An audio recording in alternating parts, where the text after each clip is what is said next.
Hello, welcome everybody back to another episode of Conversation with Successful Entrepreneur. And today I'm very honored to have with us Mr. Stuart Tan. All right, so Stuart has been a great a mentor to me. I first met Stuart about 3 years ago, but Stuart has been on the internet marketing scene for a long time. He even wrote a best-selling book in 2007, telling people that the internet is the way to create a lot of money, to become a self-made millionaire using the power of the internet. But in 2007, most of us still have absolutely no idea what the internet could do for us. But Stuart was already so forward-thinking that he already wrote a book to teach us all that. And all the principles in the book till this day is still applicable, right? So if you ever love to do that, I don't think you can even find a book right now in bookstores. It's all sold out anyway. So you got to look for Stuart in person to ask him about all these things.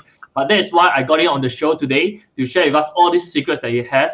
And you know, I've known Stuart for quite some time right now, in the last 3 years, and Stuart has been such an amazing gentleman. He's so selfless in his giving. When I hold my workshops, he came over to give a complimentary sharing with my students. And whenever I have any issues, Stuart will always be very kind to share his ideas and strategies with me. And even when I was first running my workshops, he even rented us his space for us to conduct our workshops. So I'm really very grateful for whatever Stuart has done for me, and that is why I'm so excited that Stuart has agreed to come onto this show to share all the things that he knows with you guys as well. So without further ado, can we all just give a big round of applause? I know that we all can't see it, but just clap in your own little home, like in front of the screen or something like this. Right? Just clap it, and just comment down below, give us the like, spam the love and like button, comment hi, let us know that you are here, and then we can interact with you. And let's have Stuart. Yay! Thank you very much. Thanks for having me virtually, because I know you typically have this live in person.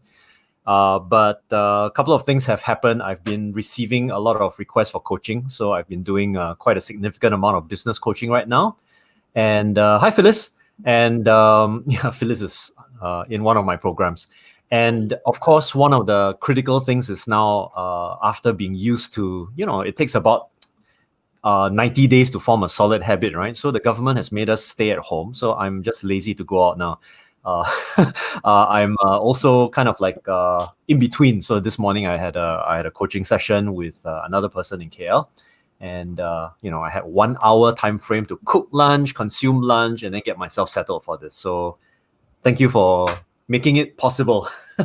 No, thank you very much for agreeing to come. I mean, like we all can hear from Stuart right now, he's so busy, and yet he's willing to come on to the show to share so much knowledge with you guys. So guys, if you guys are all watching this right now, comment, let us know that you are here, like and share this video, because Stuart has spared us his time, his very valuable time, to be sharing his knowledge with us. So Stuart, well, of course, I know you for a long time, and I did give like a short introduction on you earlier. But for the many people who may be watching this later, either live or even on Facebook later, or even on YouTube later on, is it okay that you do a short introduction about yourself, what you have done in the past? I mean, it's the best time to brag. So please brag a little bit about yourself and let everybody know all the amazing achievements that you have. Okay, I'm not sure about bragging. I think, to be honest, like I mentioned to you, it's a little bit hypey to put like, 50K in 1 month, that kind of thing. Let's just be very fair. In my history is a little bit longer than the average person, right? So it is probably easier for me to dish out a $50,000 contract or a $100,000 contract because of the amount of work that I've done in the past. Okay, so it's not for the average newbie, but those of you who want to stop being newbies, then you got to start somewhere. Okay, yeah. So when I first began, this was I first began speaking in 1994. 1994 was the heyday of I still remember the date. It's 12th of September 1994, because 11 September 2001 was a critical date, right? So I still remember 12 September 1994. I was in front of 115 students, just barely 2 years younger than me, waiting to go for O levels, and I was teaching them accelerated learning, how to memorize information. And this group of people were put in the auditorium. by my economics teacher, Mrs. Ong Lai Kwan, at that point of time when I was still in back then called Jurong Junior College. And I was one of those weird people who did a full arts combination, right? So based on my O-level results, which was due to accelerated learning principles, I ended up scoring grades good enough that I could go and appeal for an additional subject. Most people know that 3 A-level subjects back then was crazy already. So I opted for 4: economics, history, geography, and English literature. So you might as well have thrown me into one of these art scholars program. I still remember going to the HOD, and he was quite adamant. He looked at me like this. He took off his glasses and looked at me like that, with that kind of like, who the hell do you think you are kind of face, right?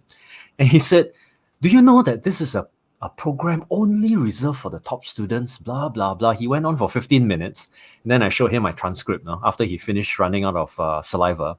And he started to look at the transcript, and then he looked like this, and then he went, oh, okay, approved.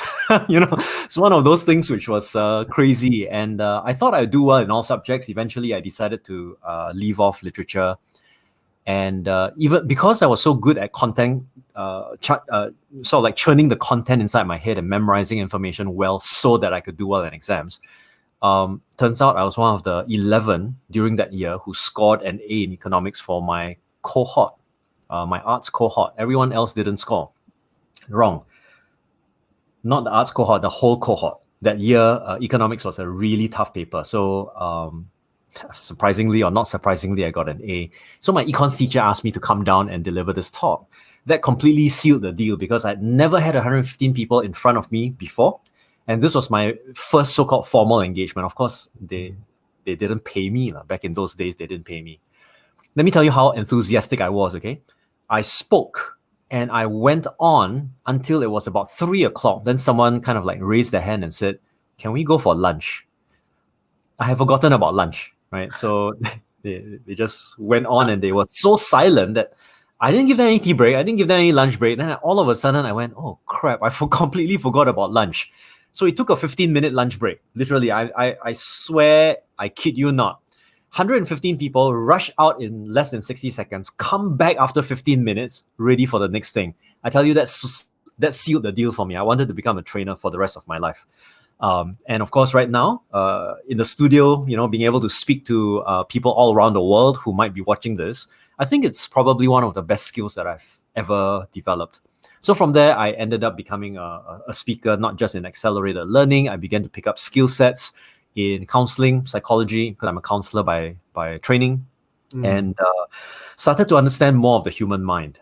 When I worked together with my then partner, Adam Koo, we brought our business to, if I'm not mistaken, 1.2 or 1.3 million. The actual number eludes me within the first 13 months or so. So wow. Still within the first financial accounting year. So we were quite thrilled by that. We knew that we had something going. And then the rest is history. I started utilizing neuro-linguistic programming. Even though I was already a licensed trainer in 1997 with Dr. Richard Bandler, we repackaged NLP in such a way where we were not so interested in selling the certification itself because very few people even understand it, right?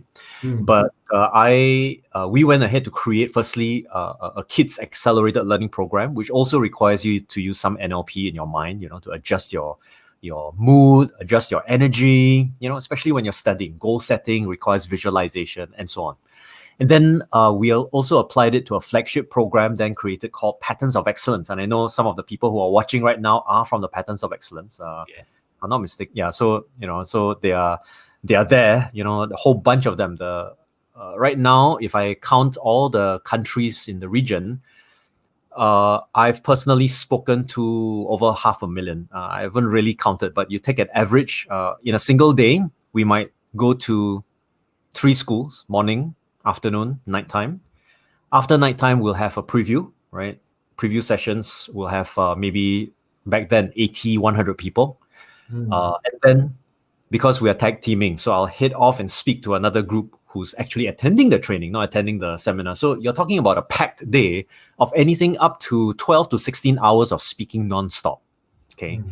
So one of the most productive periods of my life. So if you just calculate how many people actually show up, and the fact that we do have like 4 sessions in a single day at least, you easily reach $300,000-400,000 people, right? So it's powerful because it proved to me that firstly people wanted this to dive into this concept called personal development. They really wanted to develop themselves. But back then I was of a certain mindset, and I don't know whether things have dramatically changed or not. I still do not believe that people should go out and try and learn to make money without first sorting out their belief systems and their mind. The truth be told is that I've seen so many people fall flat on their faces because they think they want to reach to this ultimate level of success. Oh, I want to be a millionaire by the age of 27 or 28.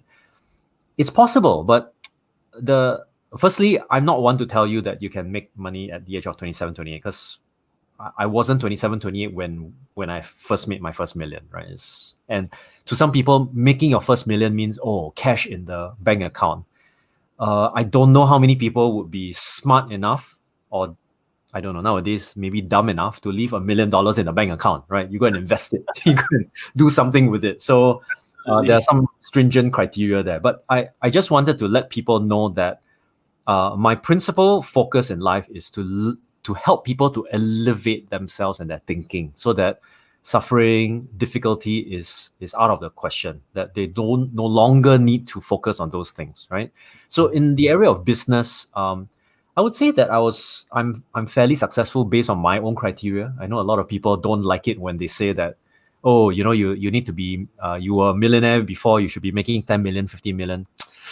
There's always a time and place for it, right? So I've been in sort of like a hibernation mode for a pretty long time, until more recently, because COVID-19 is one of the biggest blessings. I could have sworn that people were completely lost, helpless, confused, frustrated, angry, all that kind of stuff. They're still angry, right?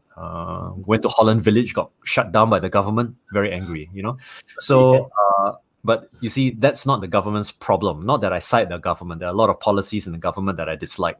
But the fact is, you didn't do your homework, you didn't adhere to certain guidelines and rules, you get shut down. It's going to be the same thing whether you're on Facebook, on Google, wherever, right? People need to know how to do these things effectively. And now with the laggards who have not come onto the internet, right? These are those who claim that they are tech dancers. You're 45 and above, you're not really interested in technology. People talk about webinar, they say, that one, no, I go to a face-to-face event. Well, welcome to the new world, right? I've always joked about this, but the truth is, in Star Trek, you can't turn back 99 light years to go and meet your friend for lunch, right? Yeah. You go on a virtual conversation, and this is how we actually communicate. But the world is going to be digital in the future, unless one fine day digital gets wiped out from our society. So it's important for us to recognize how to do these things. And if you're a business owner listening into this and you need to pivot, then some useful strategies, I suppose I should be able to share. Yeah. Wow. Okay, guys. So I think thank you, Stuart, for sharing all these very interesting stories in the past. I didn't know much about your school life previously. I didn't know how you got started. So this is the first time I'm hearing it as well. And it just actually thrilled me. And I think it's such amazing experience, in a certain sense, that just that one event in our life could really set us on a path for the rest of our lives. Like being invited back to speak to the group of students, then set the path for you to become a trainer for the rest of your life. And I think that's a pretty inspiring story, at least for me, in my own opinion. So for the guys of you who are still watching this right now, if you feel that a Stuart story has been inspiring to you, or you resonate with it, just type inspiring right now in the comment section. Let us know what you think. And if you have any questions that you might want to ask Stuart as well, please type in the comment section, because I can bring it up and Stuart will be able to see it, and we might give you some direct replies as well. So that I want this live to be as interactive as possible, so that Stuart will be able to assist you as directly as possible as well. So do post your question in the comment section. So Stuart, in your sharing earlier, right, you mentioned something very interesting, and I feel that it's something that still eludes many of people who are really on this journey of entrepreneurship today. A lot of times when we are doing entrepreneurship, people are always so focused on the technicals, right? We are focused on, how do I do this? How do I get the Facebook ads done? How do I build a funnel? How do I make sure that my webpage is good? How do I craft a headline? But you mentioned something very crucial earlier as well. While the technicals are important, we cannot say that it's not. It is still important, but the mindset is also very much more ingrained, is very much more on the backseat or the foundation of everything that we do in our business journey. So can you share with the audience who are watching this right now, what would be a suitable mindset for aspiring entrepreneur to be successful in their field? Okay, I have to pause for a while because there's actually a lot to take on. The idea that okay, there's a certain foundational mindset. Actually, there isn't. All I can say is that the starting point for people who want to really take on entrepreneurship, they need to know that at least for the first few years before you dive head on into, some people call entrepreneurs masochists lah. You get a successful venture, you dive into the next venture from scratch, right? And everybody knows that. And if you're driven enough, you'll know that there's a never-ending journey. So the starting mindset is a learner's mindset, right?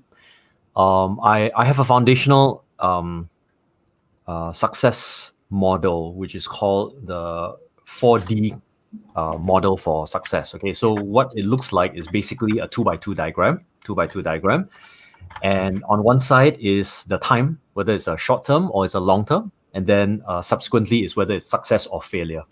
Now, the reason why I put it this way is because a lot of entrepreneurs, they are thinking about, or at least aspirants, they are looking at long cycle success as if it is short cycle success. All right. So, I want to become a millionaire. That's not a short cycle success factor, right?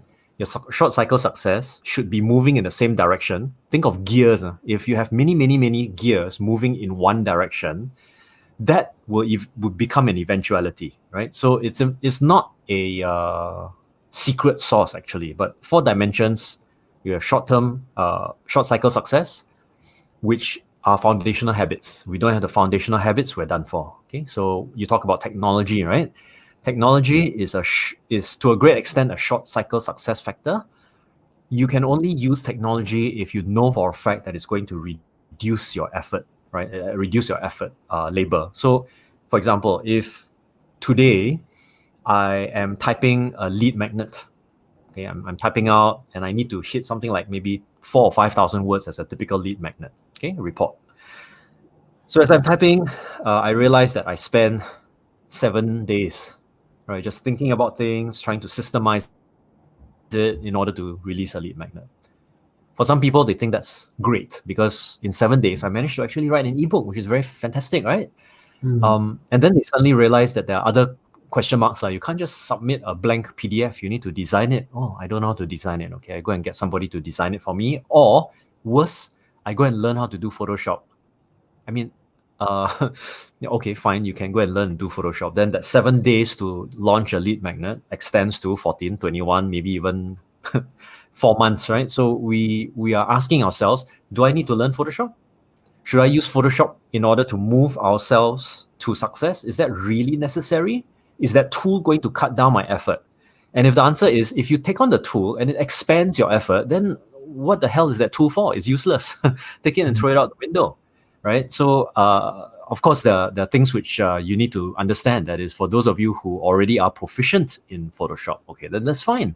Because you were lucky in the sense that you invested in your learning before the need showed up, right? So if you invested in your learning before the need showed up, then just nice. Hey, I'm just going to dive in and craft my graphics. Maybe do it in 1 hour or less.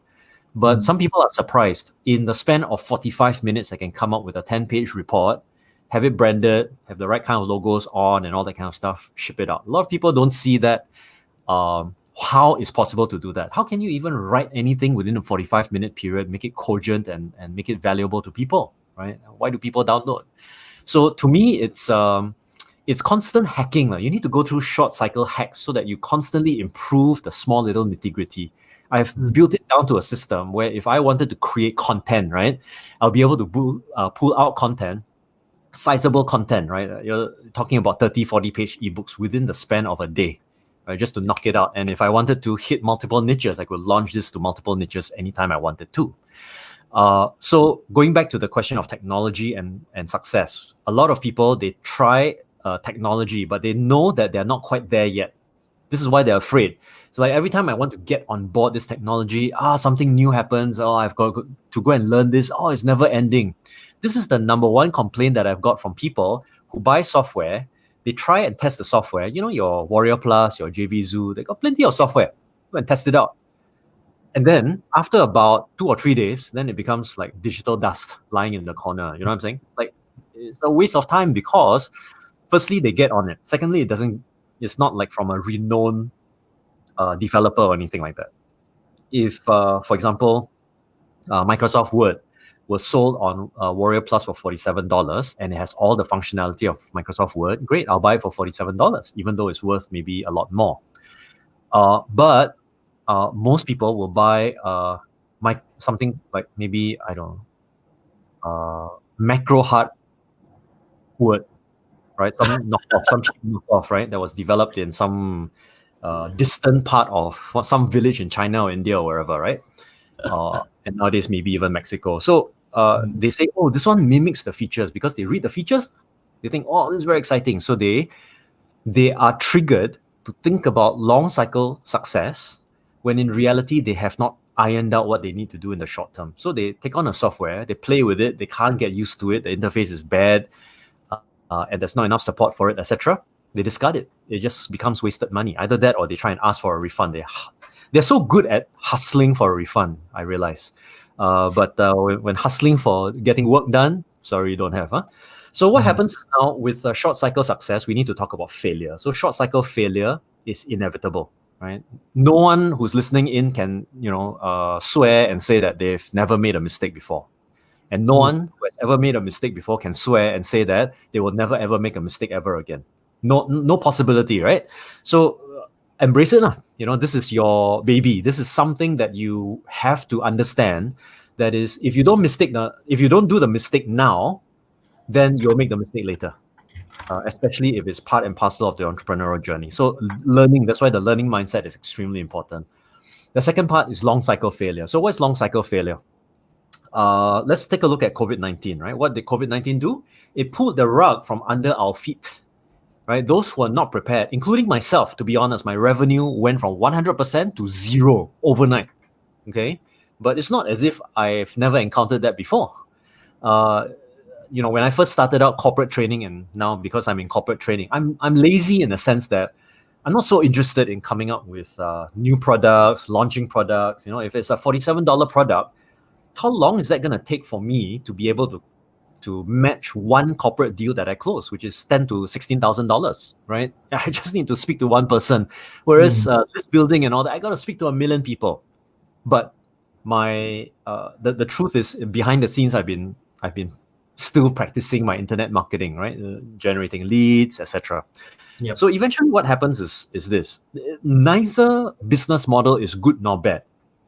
The question is whether the business is going to help you to sustain during periods of long cycle failure, where you thought that business model is going to be robust until the end of days, but it's never going to be like that. We all know this from digital disruption. The Uber case study, the Airbnb case study. This is a very clear case study, right? Yeah. So just to give you an idea, okay, Fujifilm. What is their primary business right now? Gavin, do you know what Fujifilm? Not that sure. I know that they kind of like killed off their cameras business much. They scaled up a lot of that. I think now they are into some kind of chips or something. I'm not too particularly clear, but yeah. Yeah. So they are into two areas. One is cosmetics, and the other one is pharmaceuticals. Yeah. Okay. So whether or not people are surprised to hear this, the truth is that the chemicals that go into processing film in the good old days is the same chemicals you put on your freaking face. I'm sorry, but it's funny lah. But what they did was they took the ingredients, they refurbished it, they did additional research, and then boom, suddenly they've got a thriving cosmetics industry or business, right? And then they are also one of the players in the COVID-19 hunt for vaccine, simply because they've got chemical engineers. They're just going to pivot these chemical engineers with the skill set to do a pharmaceutical base. Now, not everybody has got the foresight to be able to do something like that. I guarantee you that a lot of people will go like, there was a very funny comment the other day. Someone was sharing his experience about COVID-19. Then he said, life is very terrible to me. I wasn't prepared for COVID-19. Hey, if you could be prepared for COVID-19, you're a prophet, I was not prepared for COVID-19, okay? So those who were taken by surprise is like, oh, what happened? Whereas there's some who actually saw the signs already. And those people who saw the signs, they were prepared to shift from and to hit head on with a long cycle failure. Everything gets completely disrupted, right? Basically, the universe is telling you, life cannot go on like this for your company, right? No matter what your business model is, you are doing import-export, sorry, the supply chain will be disrupted. Okay, you cannot run business the same way. Government also was disrupted. It's like, sorry, you're not going to get the same supplies from the same locations anymore. Okay, so individuals were disrupted, but they don't see the much bigger picture, which is this way of living is going to continue, right? And it's not just going to continue; it's going to continue to become a norm, and it's going to become an accepted norm. So because it's accepted, you and I can have this conversation and it's a legit interview. You know what I'm saying? Last time there's this distinction. Oh, if you meet face to face, it's more legit. Compared with if you're doing web interview, that's not really legit. You know what I'm saying? It's like, oh, you don't get the vibe of meeting with that person. But I can tell you this, over and over again, whenever I run my corporate webinars these days, right? I still do leadership training, change management consulting, and things like that. Okay, participants still tell me it feels like you're right there in person with me. Right? And this is the quirk of the technology and the uptake, right? So people who are used to it and they're familiar with it, they'll begin to latch on. And nowadays, because so maybe people during the post-circuit breaker and post-MCO, for those of you who are in Malaysia, there are less people who have so-called free time. Of course, if the manager finds out that they've got free time in the middle of the day, they'll freak out. So there are less people who can take a break and come on a webinar like this. So what happens is now we have maybe apparently a dip, right? But in the evenings, you have the opportunity to launch new learnings that are valid and targeted at people. People still come on. It's still viable.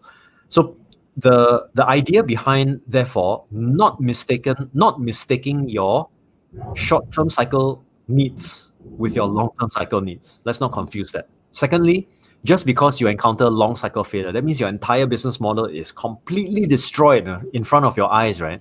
That's not the end, right? You can actually shift yourself from using what you already know to get something that you don't have yet, or to learn a new skill. And if you ask me, just like the Photoshop example, right? In 10 years' time, is video going to disappear? I don't think so. Is the internet going to disappear? I don't think so. Unless, like I said, some catastrophe wipes out all technology, like the Matrix or something like that, right?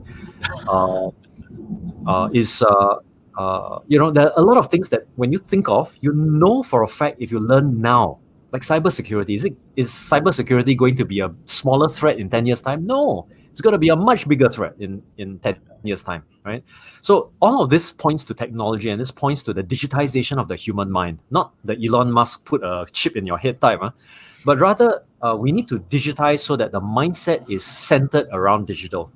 I need to know that when I purchase that software, if it's $17 or $70, doesn't matter. I have a plan of action for me to go in, test it out within that 30-day, they give trial periods, like 7 days, 14 days, 30 days, whatever it is. I go in, systematically test it out.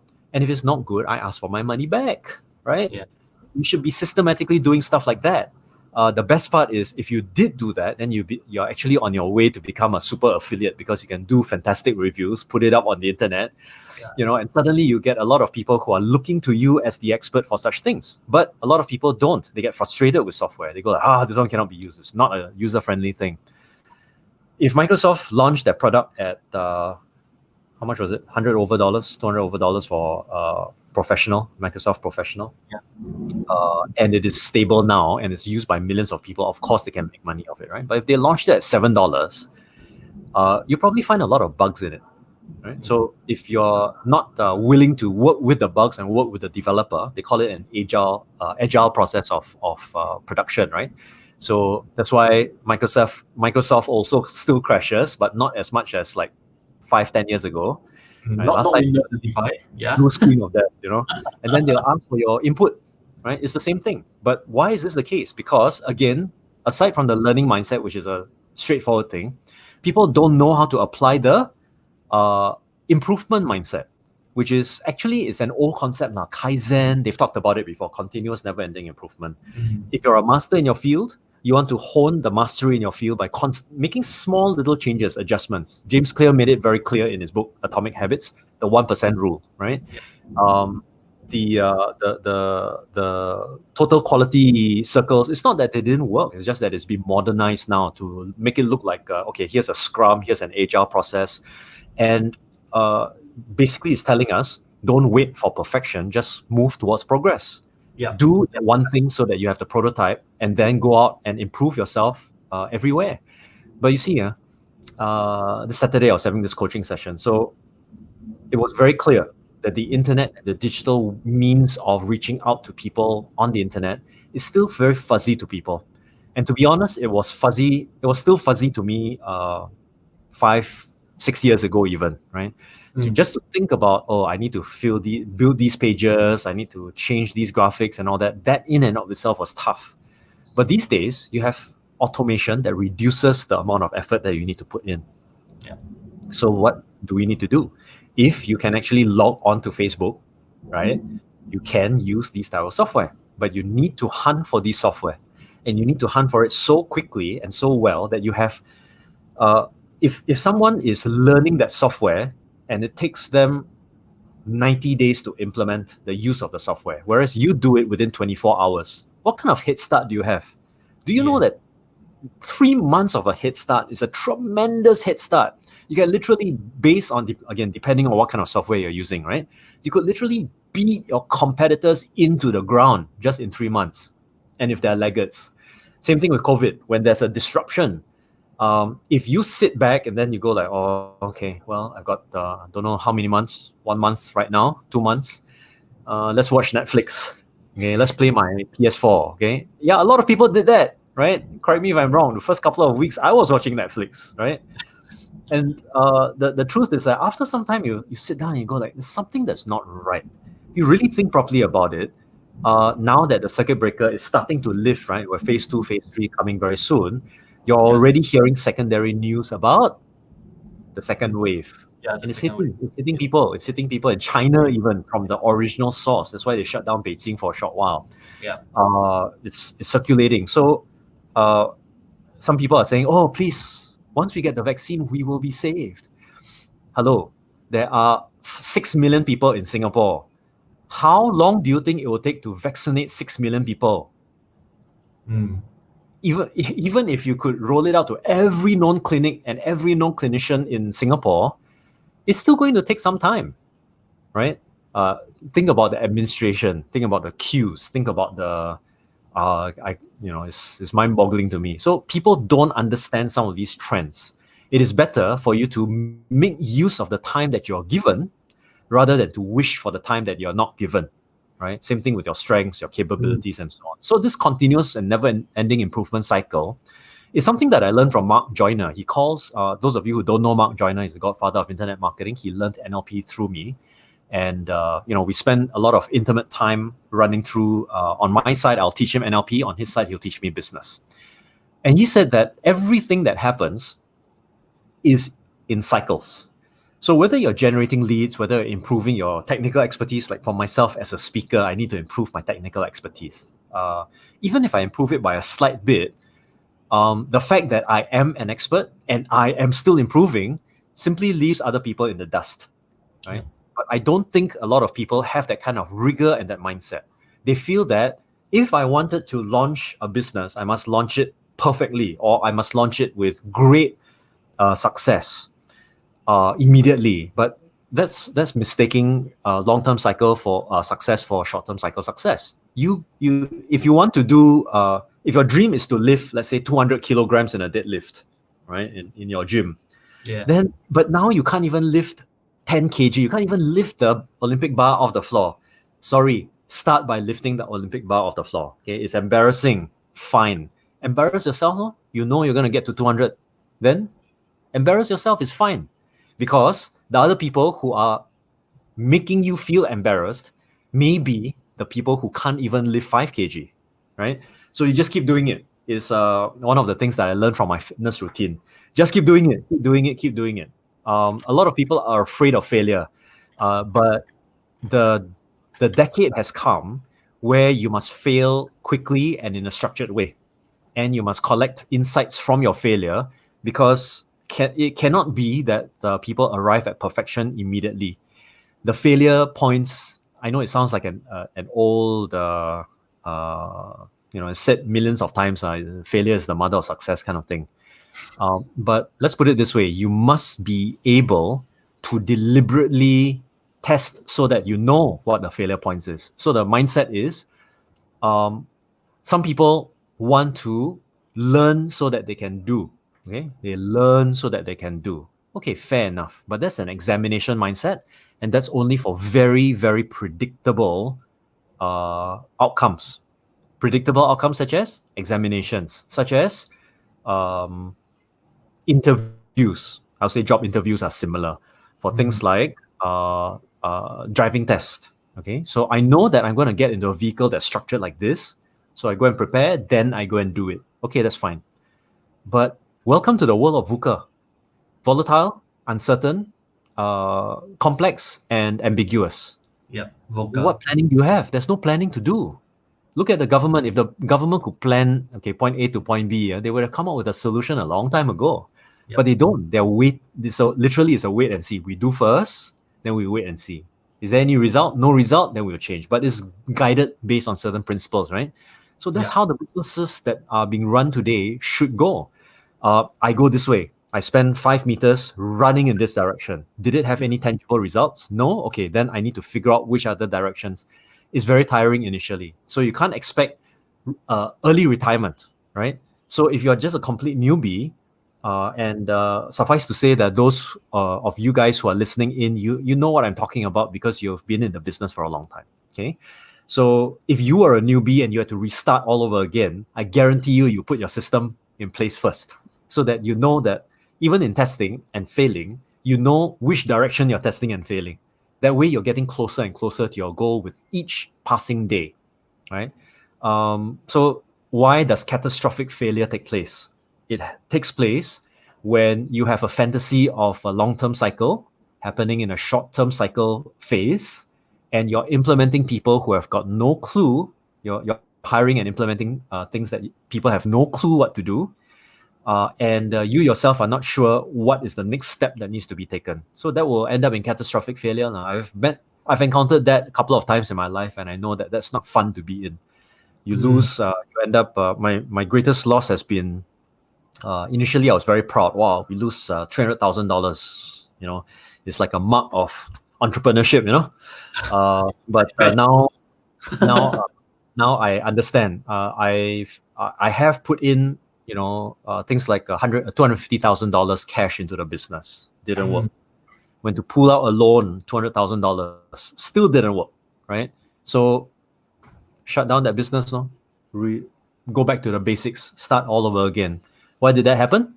No system, no way of thinking about the entire big picture, even down to what software should I test? Is it worth my while or not? Is it necessary for me to do this or not? Even down to when I'm sitting down and let's say writing an email, do I know what emails to send out when I'm generating leads and so on and so forth? Do I know what to post on social media? So for those who have been on my Facebook page, you'll notice that I've been doing some interesting things. I've been interviewing experts in their various fields. But make no mistake about it, it's a very deliberate effort. It takes a lot of time because I'm now a bit of a laggard in the digital space for certain types of niches, especially the internet niche.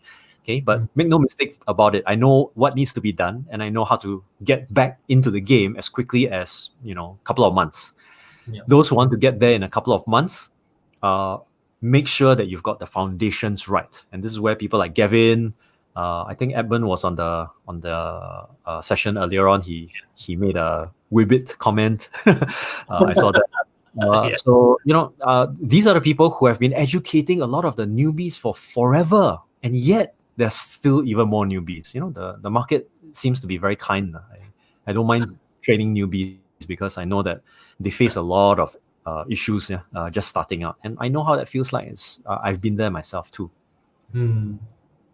Well, I mean, guys, for those of you, I see that we have about 10, or I think we hit about 15 people who was watching live, and in the last 30 minutes or so, Stuart has shared so much information about the 4D model of success, launch cycle, short cycle of successes and failures, and I just thought that there were so many golden nuggets that were dropped within that half an hour. And if you guys ever, I know you can't rewind right now, but I highly recommend that you guys go and rewind and rewatch the whole half an hour, because there's just so many things that I feel that we could learn from the session that we are actually hearing from Stuart. And Edmund is still on. He just put on the funny remark there, and I just wanted to say that I totally agree with what Stuart has been saying, because I have been coaching many people as well on my own programs, and there are so many people who are always waiting for perfection. Right, they are hesitating to start. They are hesitating to do the things because they want perfection. And one of the things that I always share with my mentees is also this. Right, you okay? This choke on the water. All right, take care. So while we let Stuart to have some downtime, and I just share my thoughts on what he just told us earlier.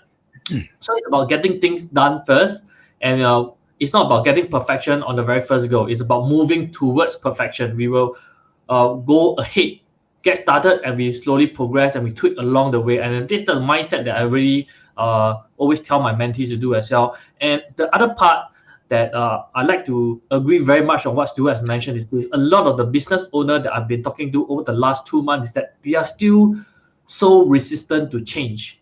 They are like, oh no, my brick and mortar business is failing, but yet I'm fearful of the digital way. I know that it could be the way forward, but I don't want to go there. It's a brand new territory. I'm afraid. I don't think I want to try that. But if you don't go there, that's when your business is going to fail, because you are not changing, you're not adapting, you're not pivoting, right? For businesses who have worked with myself, with Stuart, with Edmund, with anyone who go digital, their business has seen remarkable improvement. In fact, I would think that many of these businesses who took this opportunity, their businesses are actually flourishing in this period of what many people say crisis.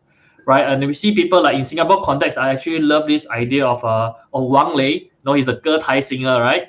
And just because he took a cab, and the cab person tell him that why don't you try doing Wang Tai, which is selling things online. And then now he became Ma Yu Ge. He's so successful. He has like 15,000, I think, people watching him live every night, and then he sell fish and dairy and whatever thing that he sell, right?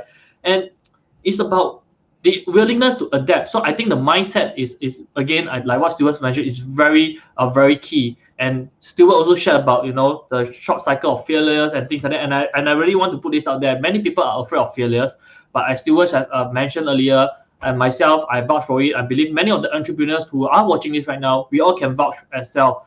We all have went through failures, but through our failures, we improve, right? In fact, I like to say this. Some of my partners, we love to say this: we fail fast, we change fast, we get better the next time. If we have to fail, we rather fail faster than to fail later, so that we know what doesn't work, and then we change, right? So that I think that's really the mindset they have. Stuart, you want to say something? Yeah, I think I don't want to make it sound like some kind of a motherhood statement. Failure.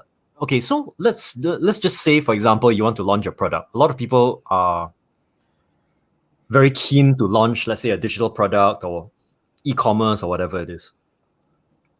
Now, in your mind, would you want to sell pink lizards with green polka dots on e-commerce?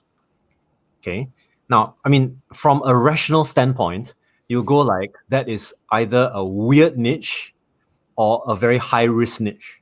Okay, I don't know enough about it. I need to spend effort in order to go and research that, correct?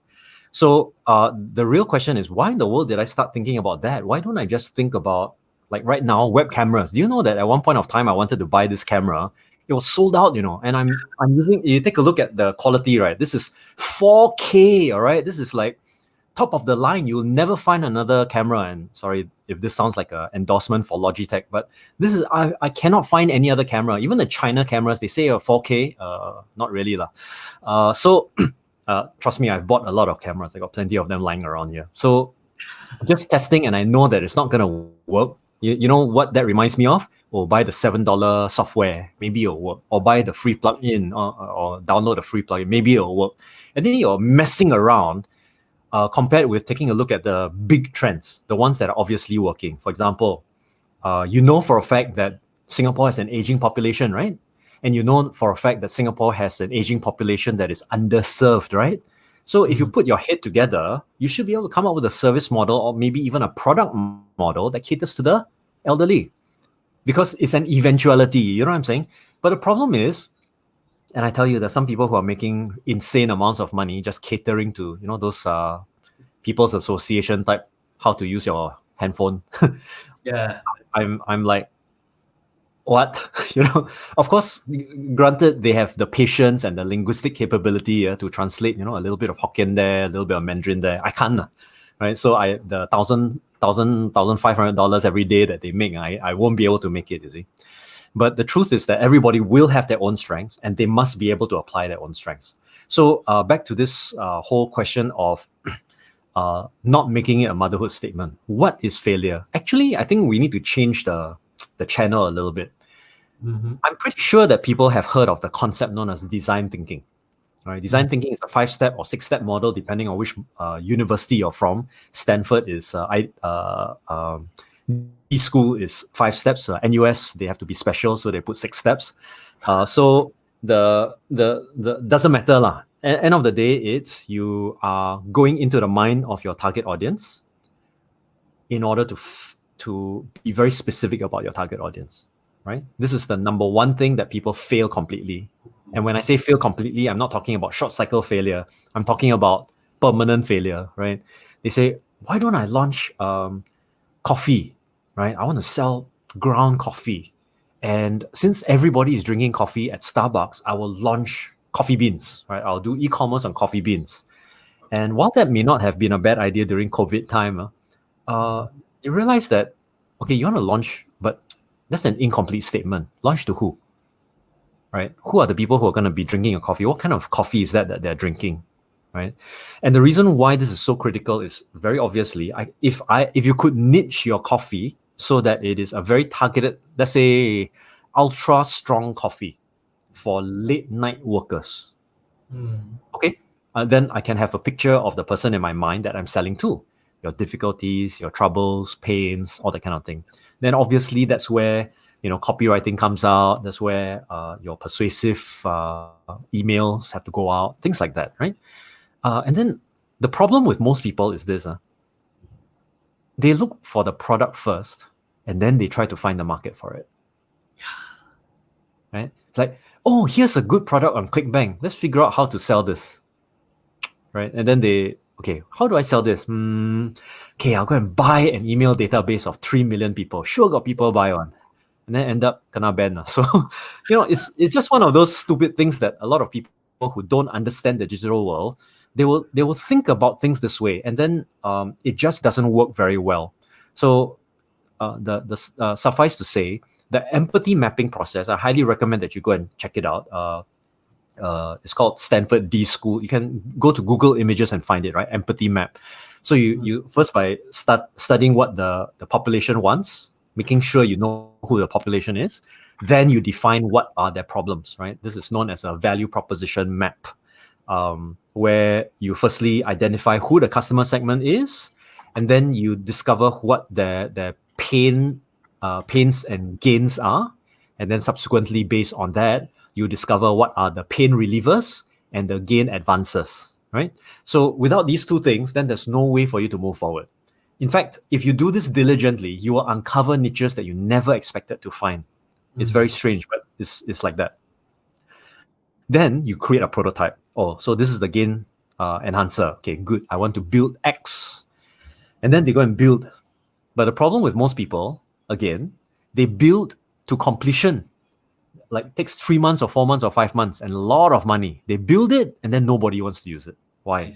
because they didn't go back and test it with the audience. The smart way that design thinking says is you test things out, right, by bringing it back to the people that you are thinking of and say, hey, I've created this prototype. Actually, you don't even need a prototype. You just need a slideshow, a slide deck that tells people, here's the process. Okay, are you interested or not? And then they'll say either yes or no. If they say no, you ask why. Why not? Yeah. And then once they give you the why, is to some people they get very butthurt by it, right? It's like, oh, I failed, right? That's it. But that feedback is going to help you to improve your prototype, right? And then you just keep going like that as quickly as you possibly can. If you can get feedback within a day, get it within a day. If you can get it within an hour, get it within an hour. And then after that, you really launch it so that people buy. And when people buy, that is where the money is going to start rolling in, right? So it's same thing. You launch, I mean, how many products have there been launched and then recall, launch and then recall? People have this very bad mindset of saying, oh, it got recalled means that company is bad. No, it's not bad. Maybe they just learned one way to make you ultra safe already.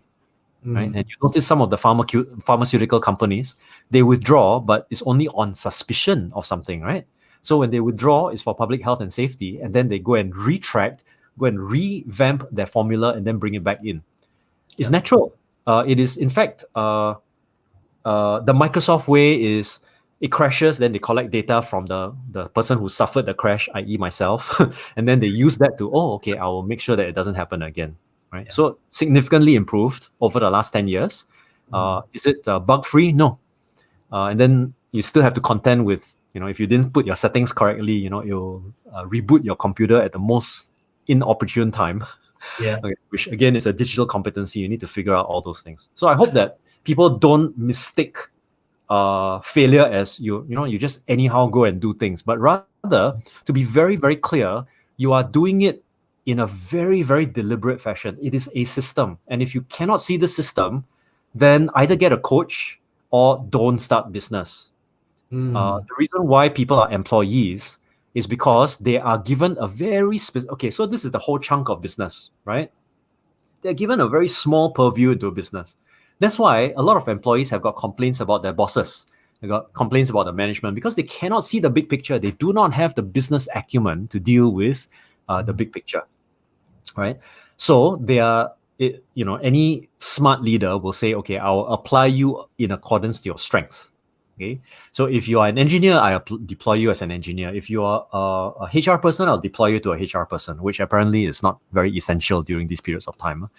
Or not very popular.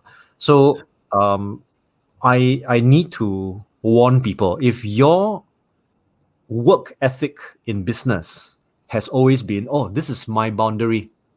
Don't come and cross my, don't come and cross this, because that's not my JD, right? So if you cross this, I complain to MOM, right? That kind of an attitude to working is only going to get you, your scope is going to get narrower and narrower and narrower until a point of time where people realize that you're not interested in expanding your scope. The first people to go during a COVID-19 crisis will be these people.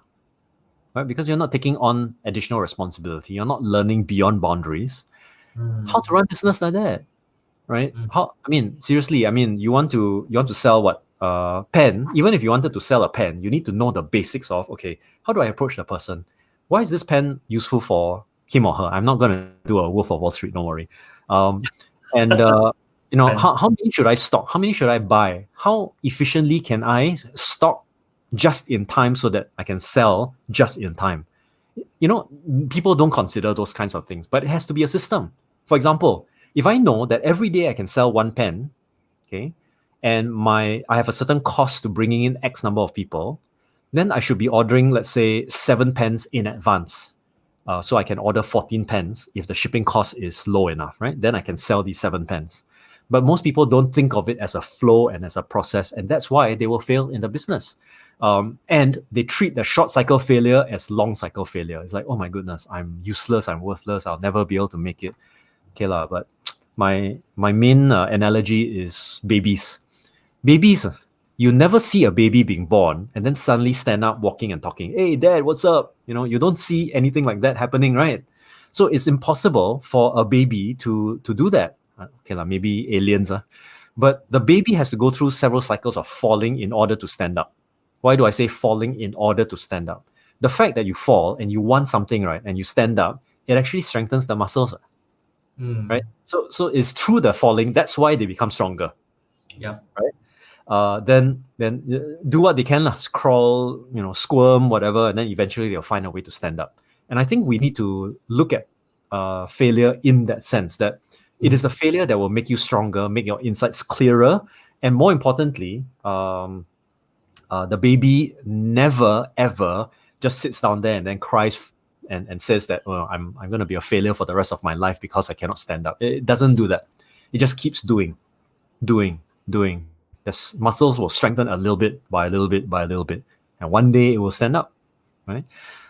So talking about my negative 250,000, actually about 400,000, negative 400,000. It was quite a trippy experience because I realized one thing. I realized that for people who don't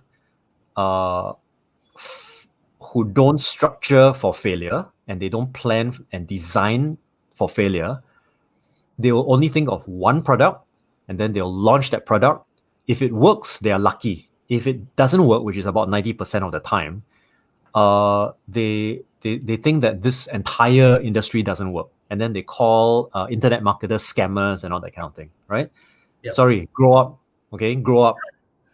If you wanted to be, if people wanted to call to task people who have not delivered on their promise, you can, let's look at your primary school teacher. Did your primary school teacher teach you everything that you needed in life? Don't have, right? Go and sue your primary school teacher, right? But it doesn't work that way. You are entering into kindergarten. The responsibility for your learning, for your livelihood, for your business is yours. Yeah. So go and learn. If you don't do well, never mind. Go again. Some people are unfortunately in a form of desperation. So when they're in a form of desperation, what happens? Oh, I got no money left. But then, if they got the right head on their shoulders, within 2 or 3 days, they'll be able to piece together, cobble together something, and offer. That's why I feel that. Are you familiar with the gentleman called Jonathan Quek from KL?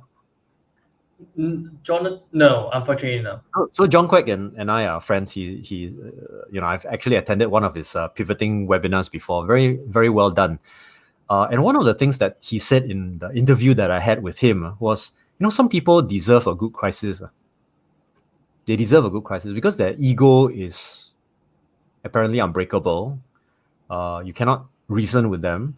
They are like, they think that everything that they do is right. So the universe will construct and conjure up a crisis for them so that they wake up.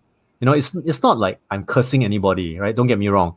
I do believe that with every crisis, at least that's my personal experience. I don't know about you. With every crisis that I experience, whether it's a relationship or whether it's a financial or a business or a partnership issue, okay, Yeah. I mature. Right?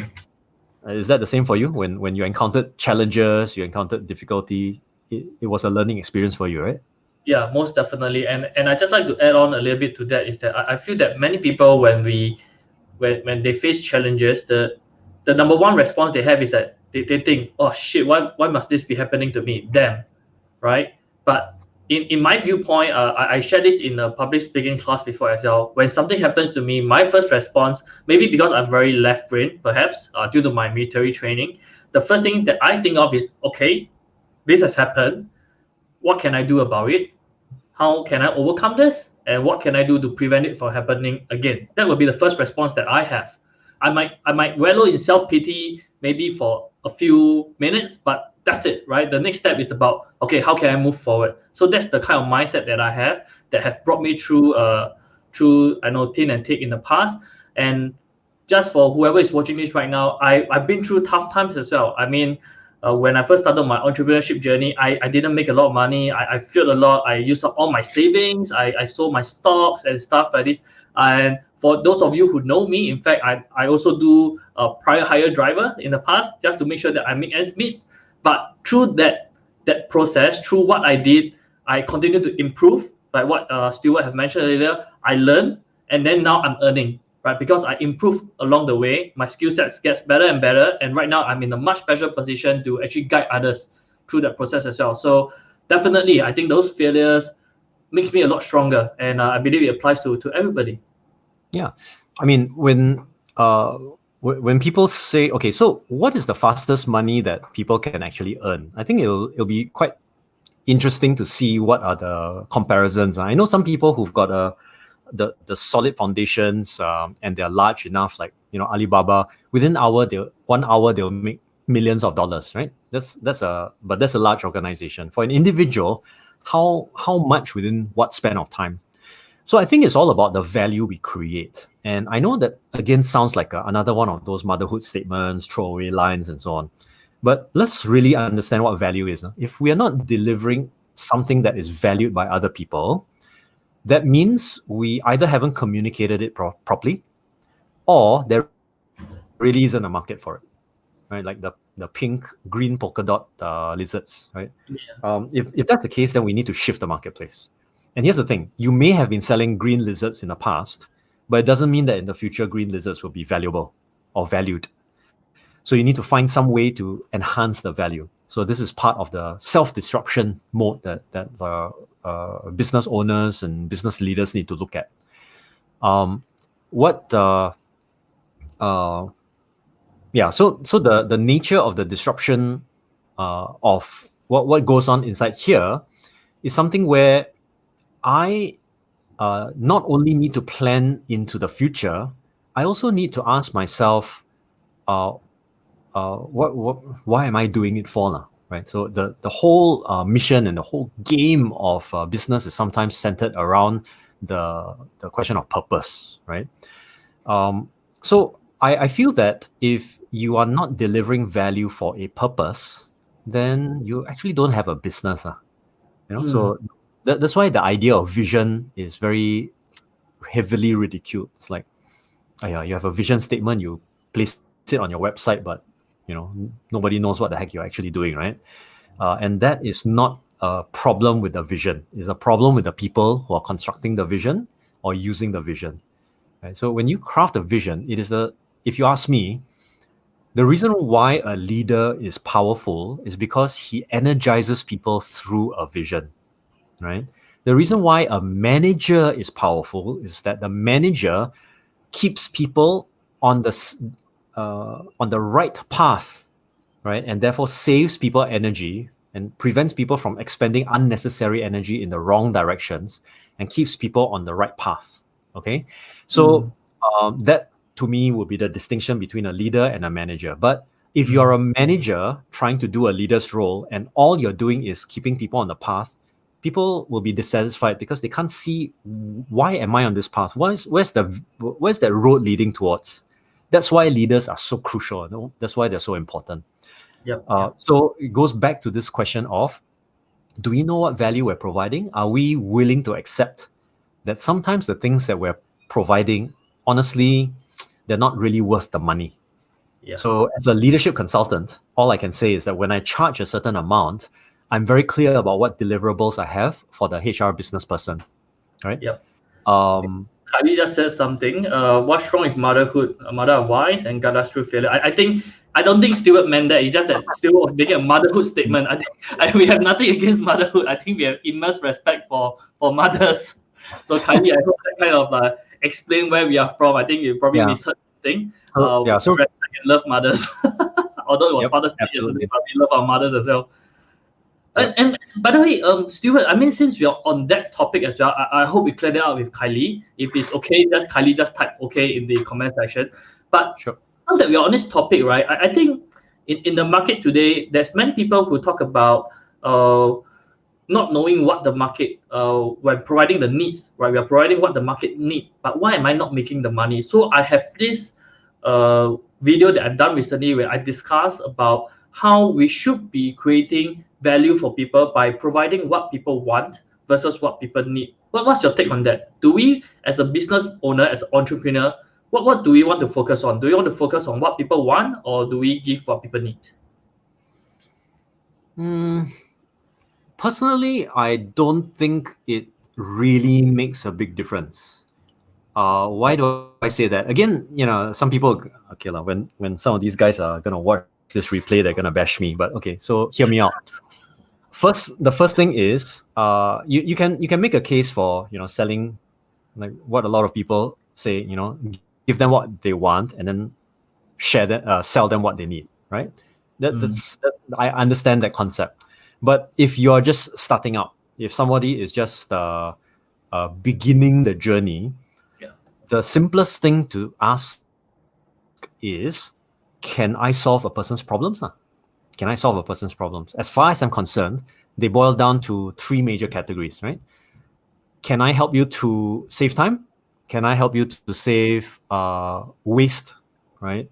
Can I help you to make money, right? So the save waste would be, save costs also, save time also included in that.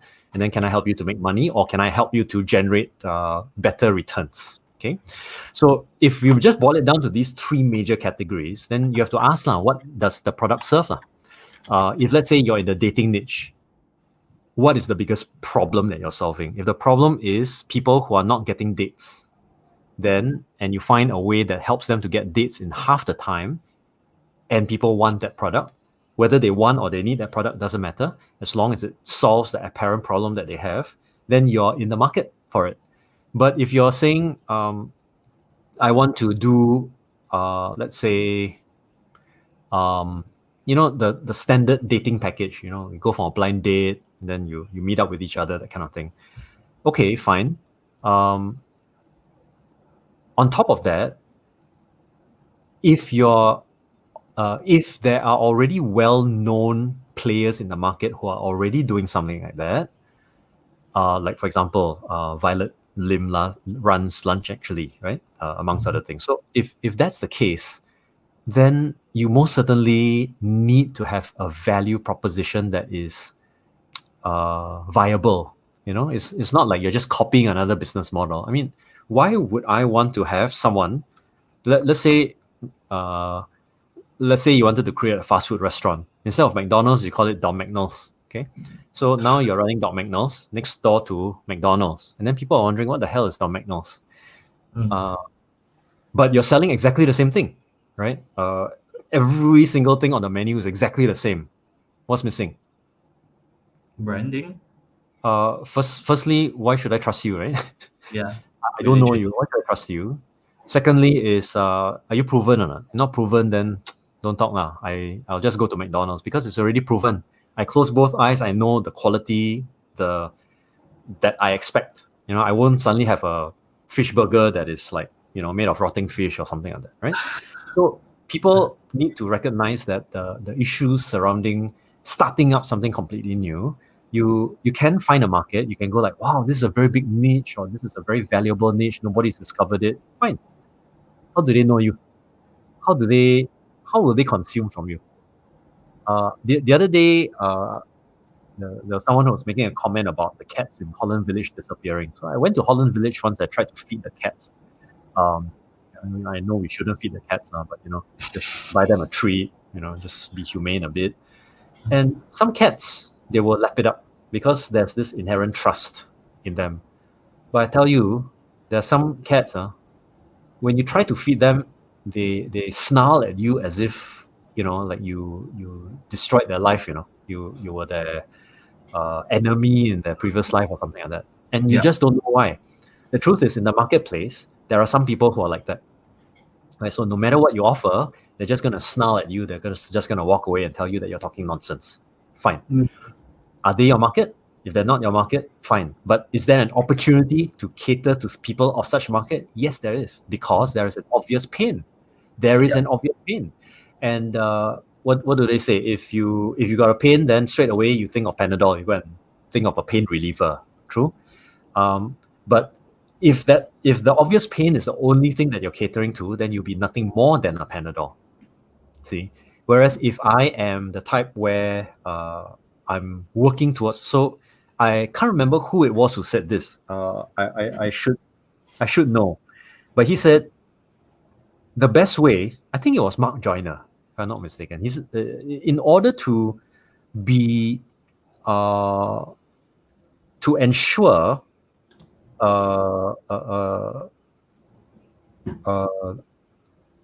strong relationship between yourself and, let's say, a customer, a client or potential prospect, the easiest way to get into their good books is to make sure that you are also responsible for their income.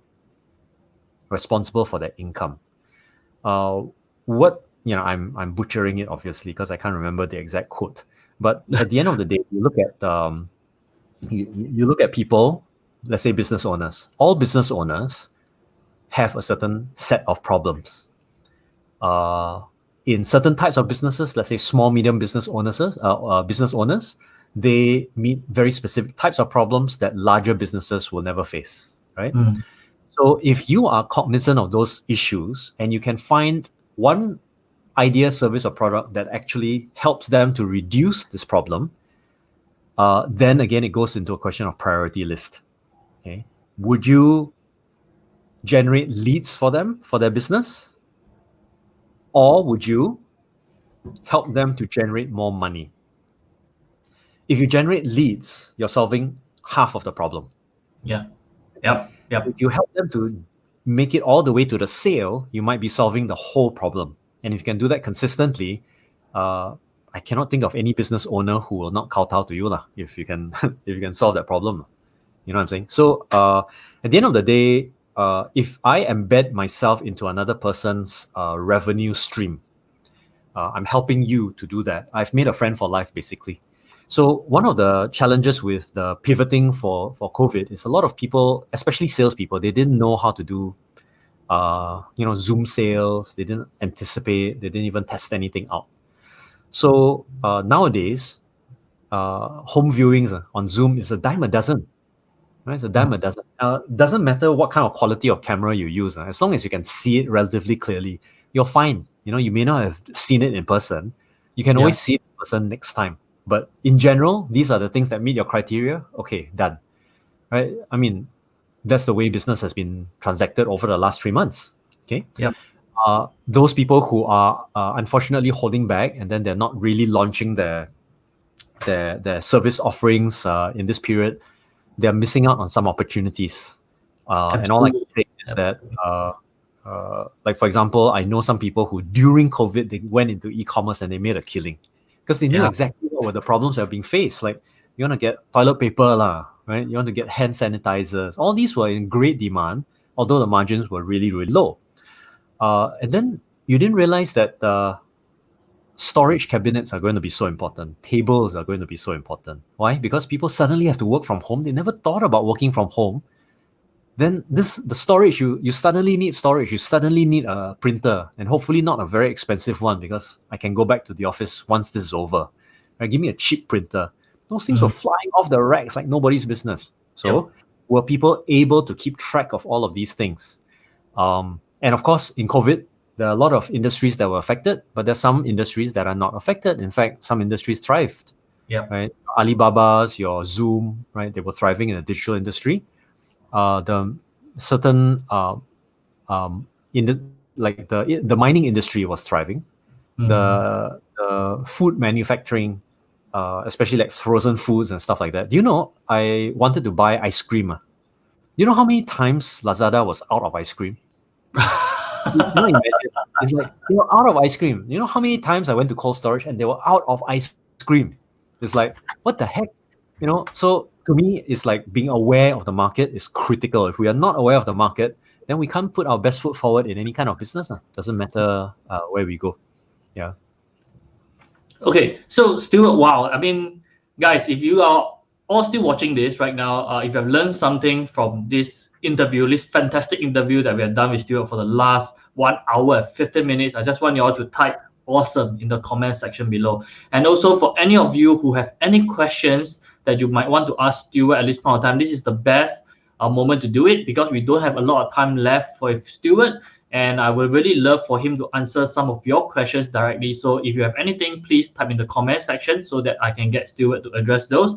And also, just before we move on to that, I'd just like to understand this a little bit more, Stuart. So at the very beginning of the interview, you did share that you took a little bit of downtime and you rebounded back to where you are actually now thriving in this period of time where you actually could do that. And we mentioned a lot about the importance of systems throughout the whole interview. So Is there any specific system or framework that you could share with the audience who may be watching this right now, apart from the 4D model of success? Because I believe many of those people who are watching this right now, they might have gone through the same the situation where the last few months hasn't been great, where they are going through some difficulties. So if they could model after you to strive immediately after watching this and implementing what you're going to share with them, is there a system or framework that you could really impart to them directly? Can it will cost them And I'm an leg. well, okay, so let's be fair, okay? Yeah. I love frameworks and systems.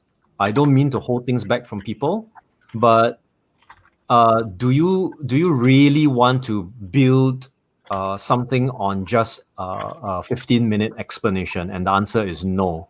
Okay, so let me give you a little bit of a hint of what I do. Let me share screen, and let me open my board. Okay, are you seeing my screen? It's a mural screen. Yeah, I got it. Okay, good.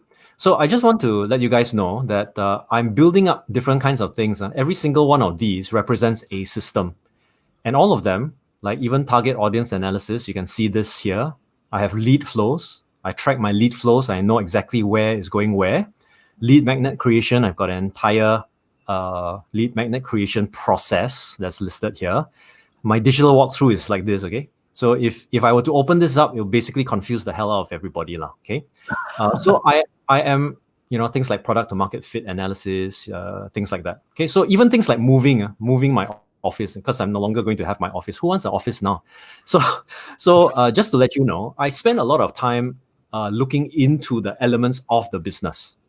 And how can if I don't know what's the next step, then I'm not clear about the business. So I need to make sure that I'm clear. Even things down to writing a proposal. I'm very clear how to write a proposal. This morning, I wrote a proposal worth $10,000. I sent it out.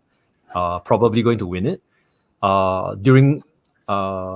In fact, this month then will be probably one of my best months. So instead of just 30, 40,000, it's like 60,000, 70,000 maybe. So, and you have to remember that because I'm a hired trainer, what happens in my training, let's say I'm hired for 150 days in a year, okay? That basically qualifies as, let me see, you calculate 150 days, and then you multiply it by a factor of, let's say, an average of $7,000. That's a decent income. And then the rest of the time that I have is free for me. My girlfriend was joking with me the other day. She said, actually, you're semi-retired. I cook food, I take care, I don't really take care of the cats. I play with the cats, I work out, I build my own lead magnets for list building, etc., etc. I coach people. Sometimes I coach them in very large chunks. You're talking about, there's one person who's undergoing a coach certification online right now. So she's going to go through about maybe 40, 50 hours of coaching time, right? So that's the kind of stuff that I invest myself in. I appreciate a lot of my free time because it gives me a lot of time to think, as you can see. So building out all of these flows and processes is essential. But let me just give you one example. How would you like it if you could make $10,000 in 45 minutes? Would that be good or not? Is that helpful or not? That'd be awesome. I think for most people, that would be something that they probably won't be able to do in their normal job or work. Okay, right. So I have managed to do that, 45 minutes, and I was written a $10,000 check. Okay, so the long story short, basically I was challenged by a CEO of a particular company because I was telling him, you could do X and Y, and here are some strategies you can use. Of course, I was just offering it as a friend, right? I was saying, hey, you can just use this. So he said, Stuart, I tell you what, if you can make my staff tangibly understand and use it for X sales, I mean, because he was targeting a certain number. I think it was for $1.4 million in revenue in the next 1 week. So I said, okay. I mean, I didn't take it as a challenge. I just thought, I don't mind sharing with the staff. He said, I'll write you a check for $10,000. And anyone wants to verify the source, I'll let you know. But I won't let it out over here because suddenly everybody will go after him. And truth be told, I went down there. I'm teaching them part of the flow, especially in terms of there have been how do I within 1 week maximize my cash amount to a $1.4 million. Okay, of course, it's not from zero. Okay, this company is relatively reputable. So they had a hinterland already. I just shared with them strategies to pick off the low-lying fruit, right? The low-hanging fruit, and stop leaving money on the table. So within 2 weeks, they raised that 1.4 million. I can't take 100% credit for it because the staff obviously are very well incentivized and they're obviously very hungry, right? But the truth is the strategies worked. And because the strategies worked, CEO next day just sent me a check. I was wondering, what the heck is this envelope, blank envelope, open up? Oh, because I did it. To be honest, I wasn't even expecting it. I didn't, I thought that maybe he was like half joking, like, $10,000, okay? But I treated it seriously. I treated it as if it was like just to ensure that I maintain the connection, right? That's what I believed in. Yeah. So that is what can happen, okay? And of course, this should not be surprising, okay? If you're a one-man show, then it should not be surprising to you that if you're working with corporate deals, the sales cycle is longer, but the amount that you earn is higher. True? Should not surprise you. Okay? But most people are trying to make $1 million, trying to make $1 million selling a $17 product. You're going to wait until forever to be able to do that. So that's why even things like crafting the right kind of offer and to ensure that the offer is produced. We all know, and this one comes straight off Secrets of Internet Millionaires, right?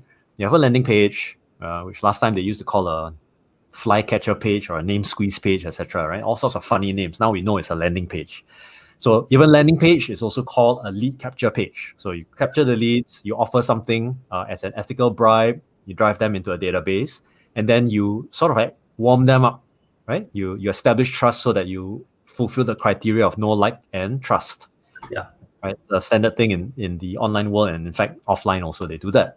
So, but the question is, how do I establish trust? I learned this from a very painful lesson. I actually wrote, because I'm very proud of delivering content. So I was very happy to write a 100-page ebook, and then I launched it, okay? Nobody read it because nobody reads 110 pages, right? So even if you write to them and tell them, hey, I've got the next offer, they're not gonna trust you because they never even consume your stuff in the first place. So what is the warm-up? The warm-up is you are establishing consumption. This is something I learned from Alex Mandosian many years ago when we were still, when he was still in Singapore, and he shared a few of his hacks, right? So he said, aim to get people to consume. Think about it. If your Xbox arrives still in the box after 3 months, then Xbox can't take any credit for any games that you're playing, right? So the key is that you encourage them to open the box. You encourage them to dive in and do the setup. You encourage them, you incentivize them with maybe even $100 off if you set this up and play this game. I send you a free game, whatever it is. If there are any issues, go to support, etc., etc. So the moment there's consumption, there is a customer journey that people walk through, and that it is that customer journey that you need to anticipate, plug any gaps, deal with the customer recovery. But this is something that is very unglamorous. Nobody wants to talk about, can you imagine a landing page that says how I served 7,000 hours of customer service utilizing my customer service script? Nobody wants to hear that. It's a stupid thing to do, right? Everybody wants to see, how I made 6 figures in less than 5 hours without using any of my fingers. It's like, that's very sensationalized, isn't it? But the truth is, the relationship that we build that creates this. So some people ask me, hey, so Stuart, how do you make this 50K deal, 25K deals? It seems like it's so easy. Actually, it's not very easy, but it's easy for me because I've systemized it. there's a lot of work to be put in. My proposals, I pride myself with coming out with proposals between 40 to 80 pages long and detailed, citing scientific research, citing images and graphs from marketing research, etc. I put everything in a context, okay, to a point where there is no chance, and of course this is partly copywriting, there is no chance for the client to say this is a lousy proposal, and there's no chance for the client to say, he's not making any sense, right? So I completely throw that out of the board.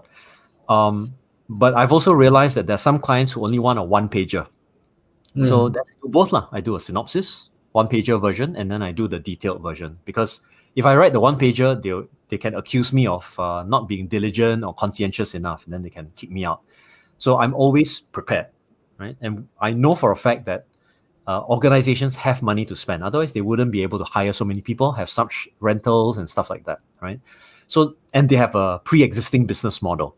So I go for such businesses because when they, let's say, recently I was contracted to do something on digital leadership.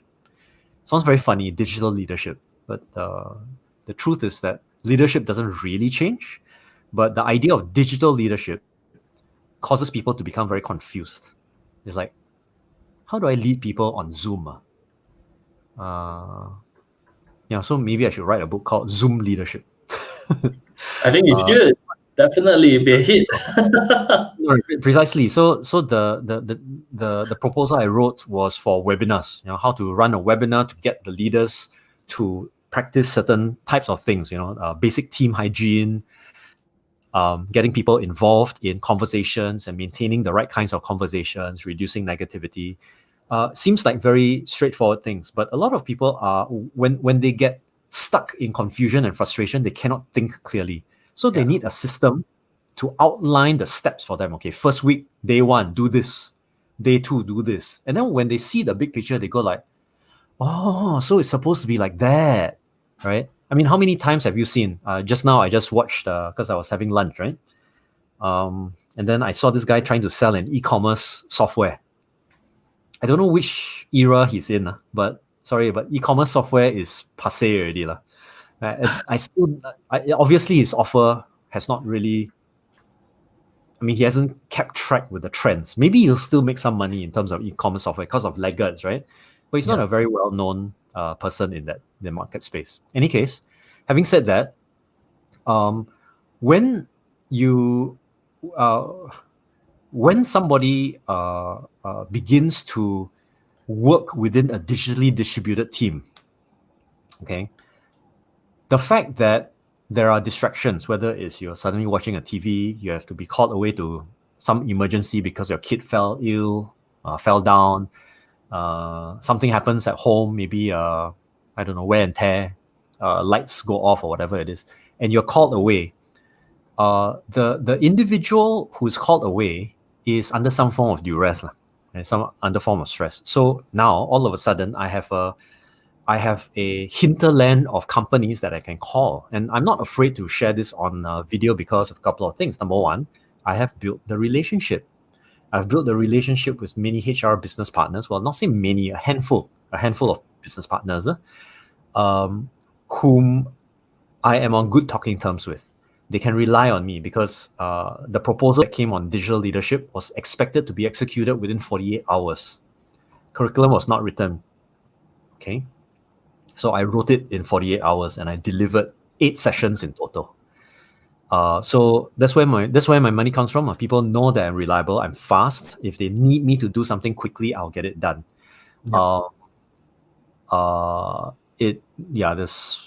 That's my basic take on it. I mean, have I not being able to do that ever? Yeah, there was once. It was a bit of a screw up, but things like that happen. I won't take it.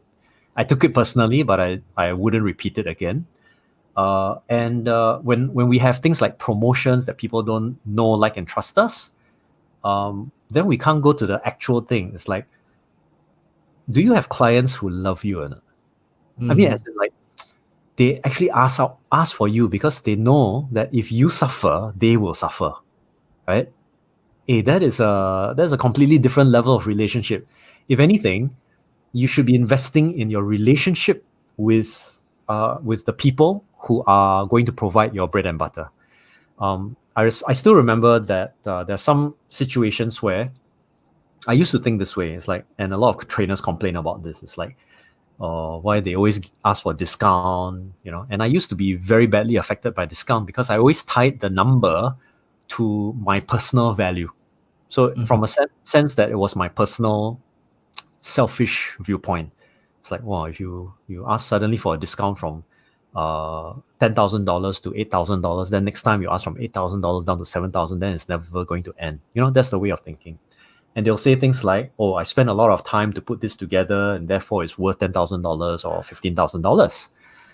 Yes, but I think even back then I was missing this point, and I hope that people will remember this. $15,000 could be your final $15,000 ever made with that person. Whereas the clients that I currently have been responsible for hundreds of thousands of dollars that I've earned over the last 3 years. Hundreds of thousands of dollars. Just 3 clients. How many emails do you think I need to send? How big is the database do you think I really need to have if I only have 3? And one of them is responsible for 70% of my revenue, just to let you know. So a lot of people are like, how the hell do you do that? Sorry, there's no shortcut to this. Your client relationships must be established to such a point. Of course, let's just be realistic. You can't build client relationships that are so deep and so immediate for 1,001 people. It's not possible. But you need to at least, with this hand, be able to have the total number of clients whom rely on you. And when they call, you will answer, even if they did not quote a price yet. That's exactly what I did. They didn't quote a price, I just did it. Finished off with it, then we started to talk price. And to me, I know I won't lose out now, because the person who will lose out is if let's say they really piss me off, which is not now. We have a good communication and relationship. If I walk, they have to restart the entire cycle again. It's very painful for them to hire the trainer, select, get the right qualifications and things like that. So contracts wise, that is difficult. It's not easy. So we talk about this thing called the lifetime value of the customer. It's a J. Abraham concept. It's been around for a very long time. Yep. And what it basically means is that at its heart, finding a new client is much more difficult than serving an old one. Yeah. Right. So the inertia, it is almost like boiling water, right? You can make the water heat up to a certain point, but for it to reach the critical boiling point, it takes a lot of energy, it takes a lot of effort for that particular point to actually hit the boiling point. So it's the same thing. Once you want to warm up the relationship, and it doesn't matter whether it's a contractual B2B type relationship or it's a B2C type email relationship, there must be a group of people who will, because of what you're going through thick and thin, you're going through the fire for them, right? Like they have a technical issue. I mean, for heaven's sake, so many internet marketers are so well known for lousy technical support, right? You send technical support, you don't reply until 30 days later, right? By the time people have asked for a refund already, So if let's say there's a technical support, you respond and then you qualify it within 10 minutes, people will be grateful for it, right? You release a new feature, but these pioneer members, you give it to them for free. They'll be grateful for it. They say, oh, I recently bought this and I couldn't afford that. Could you give me a payment plan? They'll be grateful for that. So if you go through thick and thin in your basic group of customers, they'll come to recognize you. Unfortunately for many people, and myself included, I didn't learn this lesson very early on in business. And as a result, same thing, you go and look at financial advisors, right? Who do they target first? Family, friends, right? And then eventually their friends don't want to recognize them. The moment they drop the financial advisor card, they run away. That kind of is common. It's very, very common. And the reason is they're looking for the sale and the dollar value is more important than the human being. Please don't do that, right? The human being is far more important. So even if you say, oh, business is business, sorry, the value of the relationship is far more important than anything, right? Which is one of the reasons why if you made a mistake and you were, let's just put it this way, if every mistake that you made And in the court of law, they charge you to go to hang, right? You pilfer, and then the consequence is you must be hanged. You shout at people in public, or you insult the security officer, right? Then you must be hanged, right? Okay, that's a little bit drastic, but you think about it, then everybody will be dead, lah. Everybody will be dead because everyone will have, no mask, you must be executed. Then there's no end to it, right? That's why when you take a look at the idea of leniency, mitigation, even in a court of law, this is something that people talk about. So much to say, this was my business partner last time, he screwed me up and he's very, avoid him and all that kind of things. Yeah, sure. I mean, some people you say leopard never changes its spots, but if there's anything negative to say, don't say it in public. Say it in private, warn some people, but give them the benefit of the doubt and say, look, I don't know so and so anymore because we've not talked for 7 years. Maybe he has changed. It's up to you to go and figure out, right? So the world of business is complex, but it is not complicated, right? There's a difference. Complexity can be mapped out. There will be an algorithm to it, right? If you scientifically go and map everything out, there's always an algorithm and there's a process to it. Complicated means that there's no head or tail. You don't know where this thing came from. So that's very different, right? But in spite of the complexities, people are not even willing to put down the initial first few steps. Like, I don't know how to create a landing page. Go and learn how to create a landing page. I don't know how to operate the, recording software, and then go and learn how to operate. Some of these things, if you think about it, the ROI in the long term is going to be fantastic. Do you remember the good old days where people were teaching how to set up WordPress websites? Do you remember that? Yeah. They could make a killing, right? $300, $400 for a 2-day workshop. Huh? Not bad. And then you have like 20, 30 people for free software, free plugins, all that. It's a classified as a game changer for many people, because other than that, you go to a designer, they will charge you per page, charge you $5,000, that kind of thing. Okay. Yep. Having said that, if you're only now starting to learn WordPress, you're in trouble, right? Because it's so complex. But if you learned it 10 years ago, now it's like, give me 5 minutes, I'll set up a WordPress hosted page. No problem. Do you know, by the way, I was able to iteratively learn how to set up WordPress on self-hosted, right?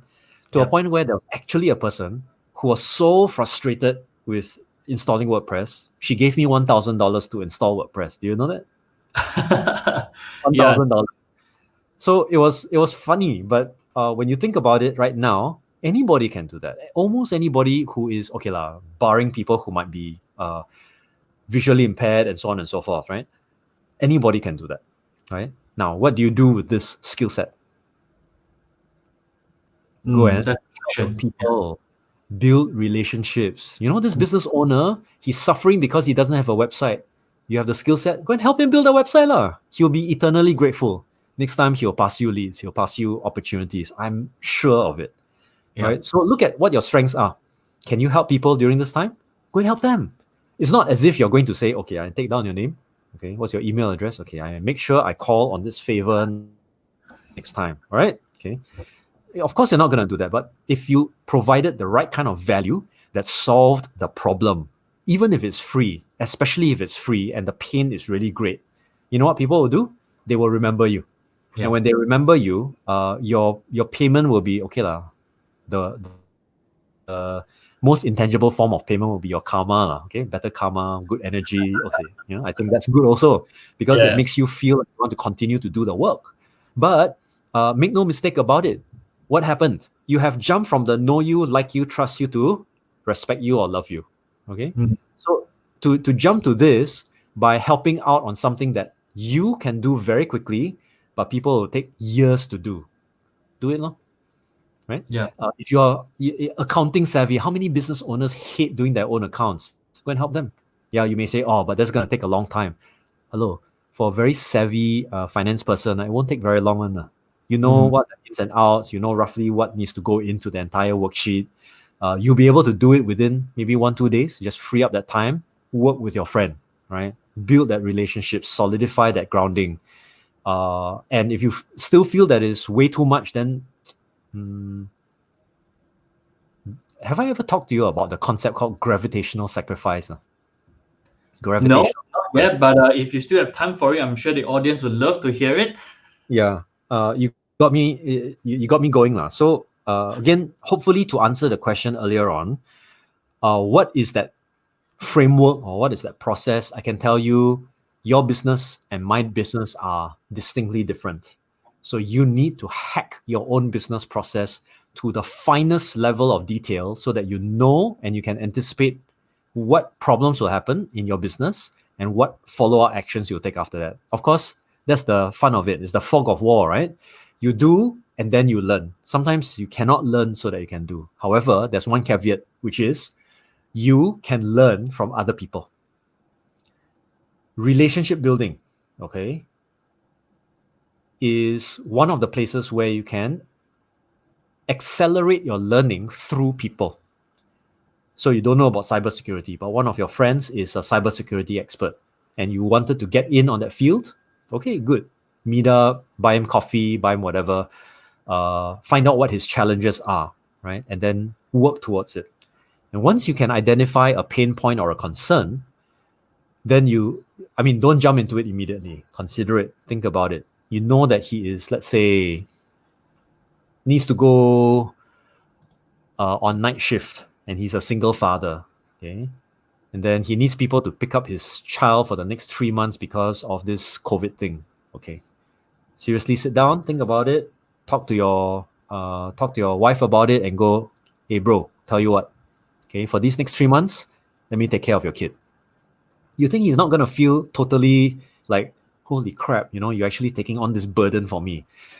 They will feel that way. And it can be a very powerful, energizing, and redeeming kind of an experience. You know what I'm saying? But very few people are willing to do that because it's like, who am I to do that? You don't know me very well. Let's just put it this way. The building of the relationship has to start from somewhere. Of course, you won't offer this to the man on the street because you don't know what's going to happen. But like I said, sit down and think about it. Right? Sometimes we say that it's about ulterior motives. Let's just put it this way. Any relationship has an ulterior motive. And sometimes it's for personal satisfaction. It's for social needs because you hate being isolated. Sometimes it's to get information from people. Sometimes it's to help people. You cannot imagine how many people are so willing to help during this COVID period. I just feel that their voices have been drowned, right? So the idea of helping where it hurts is called gravitational sacrifice. You don't do it lightly. You do it so powerfully that people gravitate towards you, right? That's why it's called a gravitational sacrifice. It's not just any old sacrifice. It is so strong that people like you more, love you more, and want to be near you more. Not because you're going to do the same thing for them, but because they're so grateful for that initial act that they feel, I need you in my life, right? So that's the idea behind gravitational sacrifice. So, where was I? So my mind is kind of like going all over the place. So we talked about the idea. Okay, so I rewind. We talked about structure. We talked about the 4D model for success. We talked about understanding the difference between learning to do versus doing to learn. And in this day and age, VUCA, it's better to opt for the latter rather than the former. Okay, we talked about the idea of processes, Kaizen, right? Constant and never-ending improvement. You don't know what you don't know. So the Kaizen chart or your board or whatever it is, your process board, is going to look like crap initially, but it will improve. Because after 3 months of doing the same thing iteratively, you better know what to lock in so that if a third party comes in and they look at this, and that's why I don't show all my inner workings, but it's necessary for me to keep track of it. Otherwise, if I leave off of, you remember this problem? You learn how to set up WordPress once, then you said, yes, I know how to do it. You forgot about it for 1 month because you were busy. You come back to it, you couldn't remember a single thing, correct? So that's why processes are so important. Some people call it SOPs, some people call it workflows. It's the same thing. So we continuously improve. Then we talk about the essence of it, which is relationships. How can I go out there and establish strong relationships? I'll be very honest. I don't generate leads for my consulting business. I don't. It's people come to me, man. Okay. And if you can imagine a digital business where people come to you, that will be like, wow, that's so awesome, right? But it takes a certain kind of reputation, and it takes a certain kind of relationship building, that forwarding process, so that other people will come to recognize, right, that there is a solution that you can solve, right? So sometimes prospecting is not really worth the time if you think about it that way. Sometimes doing such a good job that your word gets out, word of mouth, then that's probably the effect of your personal branding and your personal efforts. Now, so let's come back to this thing about flows or processes. I do not believe that we only need to build relationships to, call on favors next time. We can build on relationships to learn from people. And sometimes we have to learn from people in order to establish the relationship. So for example, let's say, Gavin, you are like, you run gavinfunnels.com, right? And then you're like the next ultimate funnel builder, software, webinar, whatever. And then you're like $40 billion of transactions. Wow, you're this, multiple, don't know how many triple, quadruple comma club members lah. You have don't know how many plates from ClickBank and stuff like that. Okay, fine. You have a lot of priorities, right? People obviously want to learn from you because you're so successful. But the fastest way into your heart is what? Pick up your mastermind group. You dangle $15,000, right? No questions asked. I purchased it. Suddenly, I have your attention, correct? Yep. All of a sudden, I have your attention. Because when we say success leaves clues, we want to learn because this guy has been able to produce success, right? So I've mentored people from 4 figures to 6 figures in 1.5 years, right? It's an easy thing because I'm a hands-off person.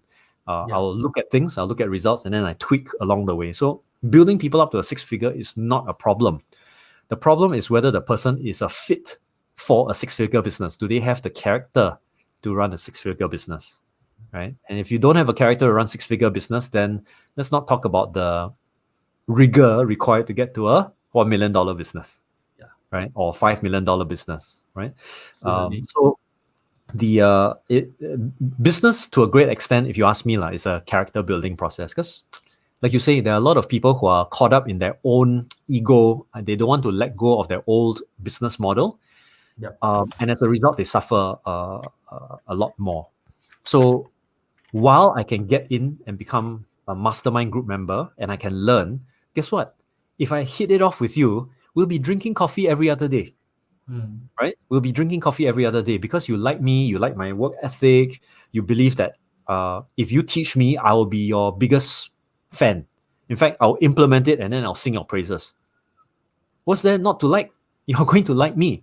By the way, for those of you who don't understand the no like, trust, love sequence, sometimes the client also goes through this process with the customer, which is one of the reasons why rather than for me chasing 50 customers in a year, now I only have 3 because I've deemed that as a service provider, I don't really like my that group of people. So aside from learning through mastermind groups, what else can we do? Go and buy the guy's book. If you can't afford $15,000, surely you can afford $9.99. Go and read it. Write a good review on Amazon. Tag the author. Let the author know what you have implemented and created success.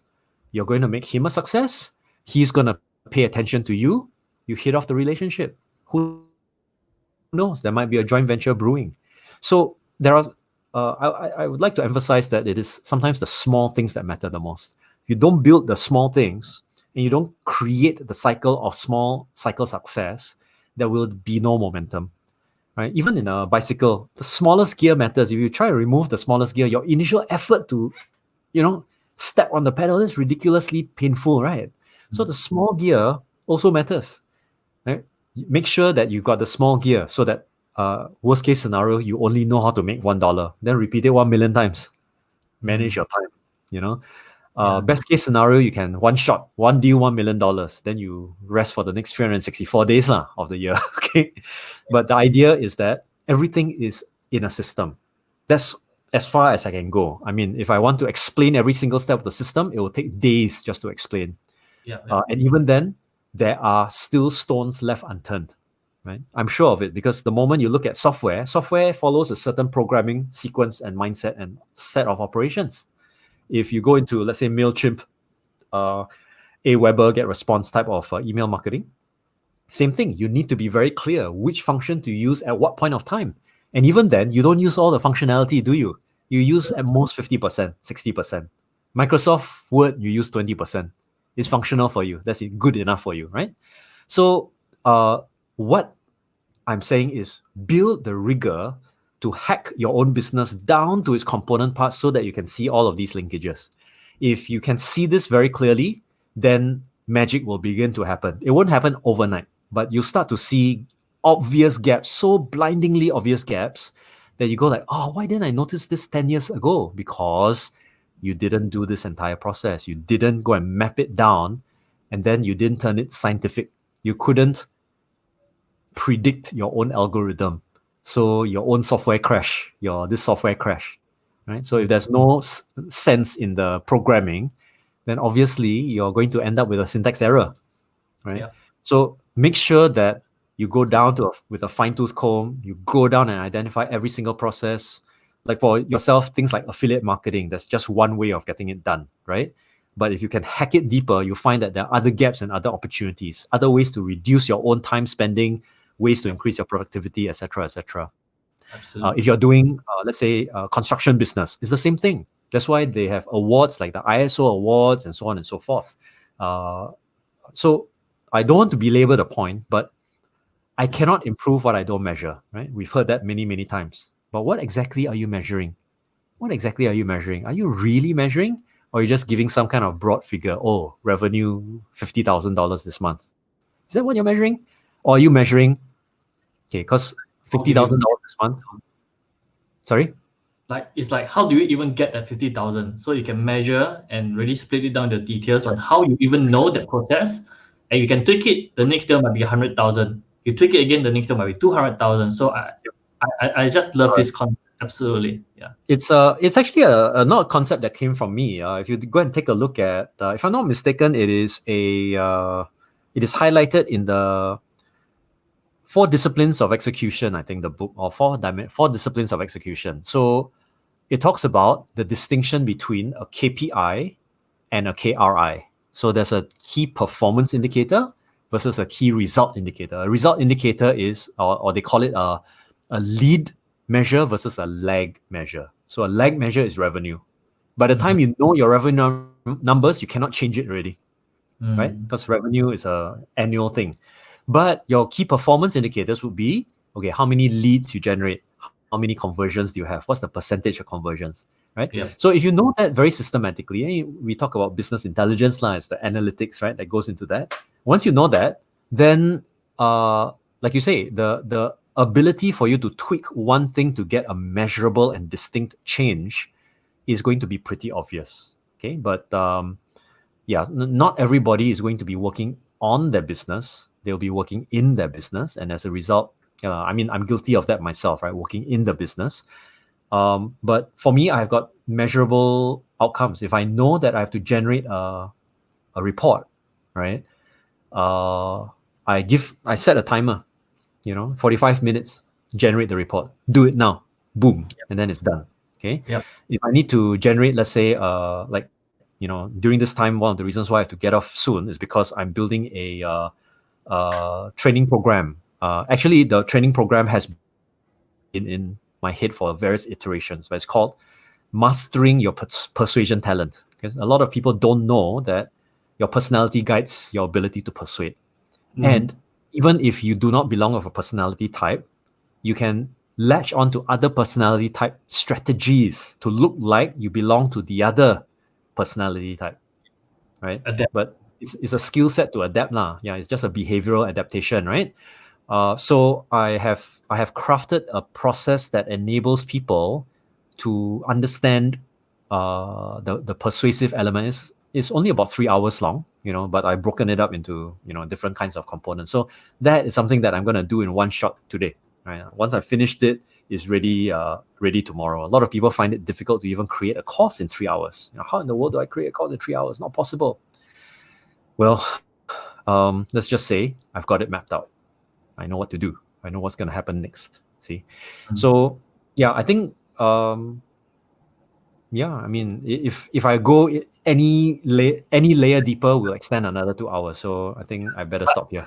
Last 2 hours, I'm sure everyone who is watching this, and we do have quite a few people who have lasted with us for the whole 2 hours, and I'm pretty sure anyone that you watching this again later, either the replay or in the future on YouTube, they are going to gain so much value from me. I'm pretty sure they are going to be staying throughout as well. So for those of you who are still here, just comment down below, and can you please join me to extend out my most sincere thanks to Stuart for being on the show and sharing so much of his knowledge. So just say thank you, Stuart, and please follow him on his Facebook account as well. I'm going to have it right over there on the link. In fact, it's also pinned on the Facebook comments as well. Please click on it, follow Stuart on his Facebook page. And really, the last session that we had, the last half an hour, we have gotten again so much information and good information that you understand that really move the needle for your business. Like Stuart mentioned, it's just amazing, right? That he's making the amount of revenue or income that he's doing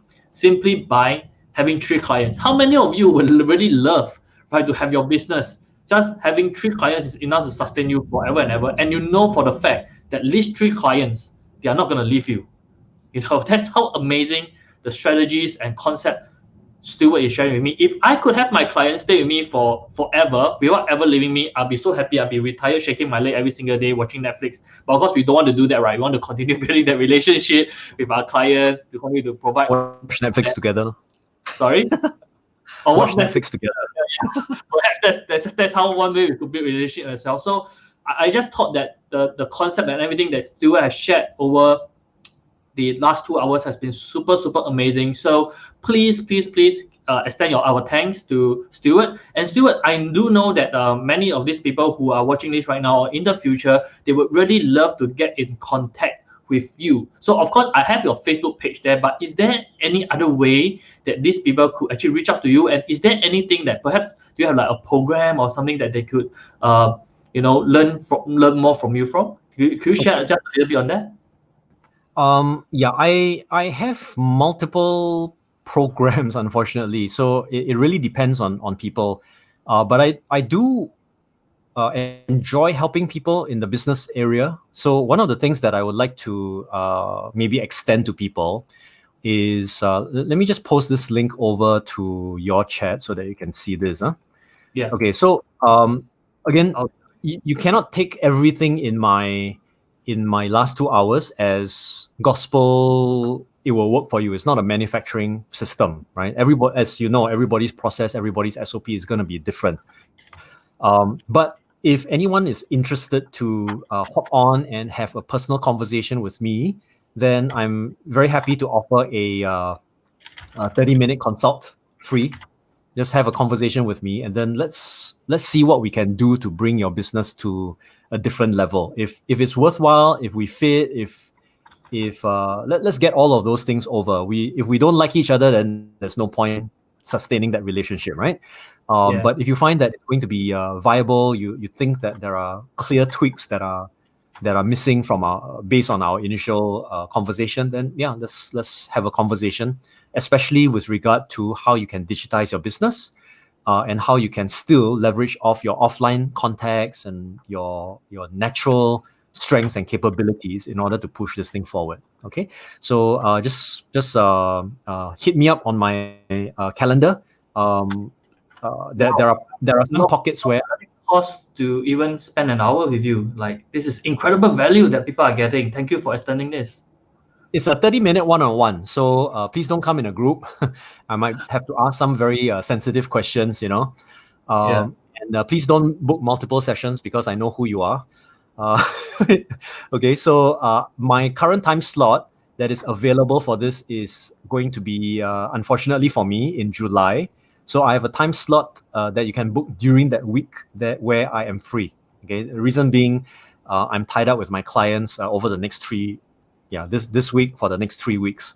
So July 13th to 17th, there's a time slot for you guys to come and check out. I have only, I think by now I only have about 2 slots per day available.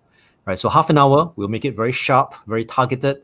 And if it works out, let's work together. Let's see how I can help to contribute to your bottom line as well. Wow, amazing, guys. I mean, normally it is worth at least thousands of dollars just to be able to have a session with Stuart. And thank you, Stuart, for extending this to the viewers to do this free session with them. And it's incredible value. So, guys, if you are really wanting to grow your business and learn a lot more from Stuart, I highly recommend that you have that half an hour with him. I'm sure it will really move the needle for you. I'm 100% confident of that. So, guys, once again, thank you, Stuart, for doing this.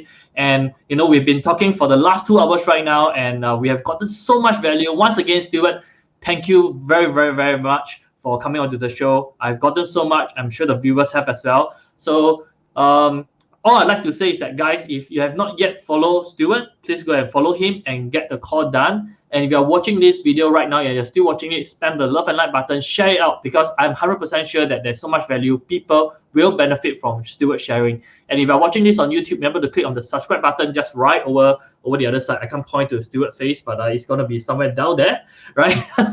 So do also get that subscribe to the channel, and look forward to more conversations episode where I'm going to invite more successful entrepreneurs onto the show where they can share their experiences to you as well. And guys, that's it for these 2 hours. I hope you all have enjoyed thoroughly. I have. Stuart, I hope you enjoyed it as well. And we will like to just let you end off the session with one single advice if you could give people. So if you could just you have given so much advice, so much knowledge bombs, right? But if you could just give them one. Let's say I'm an aspiring entrepreneur and you could just give me one single advice. What would that one single advice be? Do first. I love it. Do first. Do first. Just get it done. We improve along the way. With that, ladies and gentlemen, once again, thank you very much for tuning in. I will talk to you soon, and we'll see you in the next episode of Conversations. Bye, guys.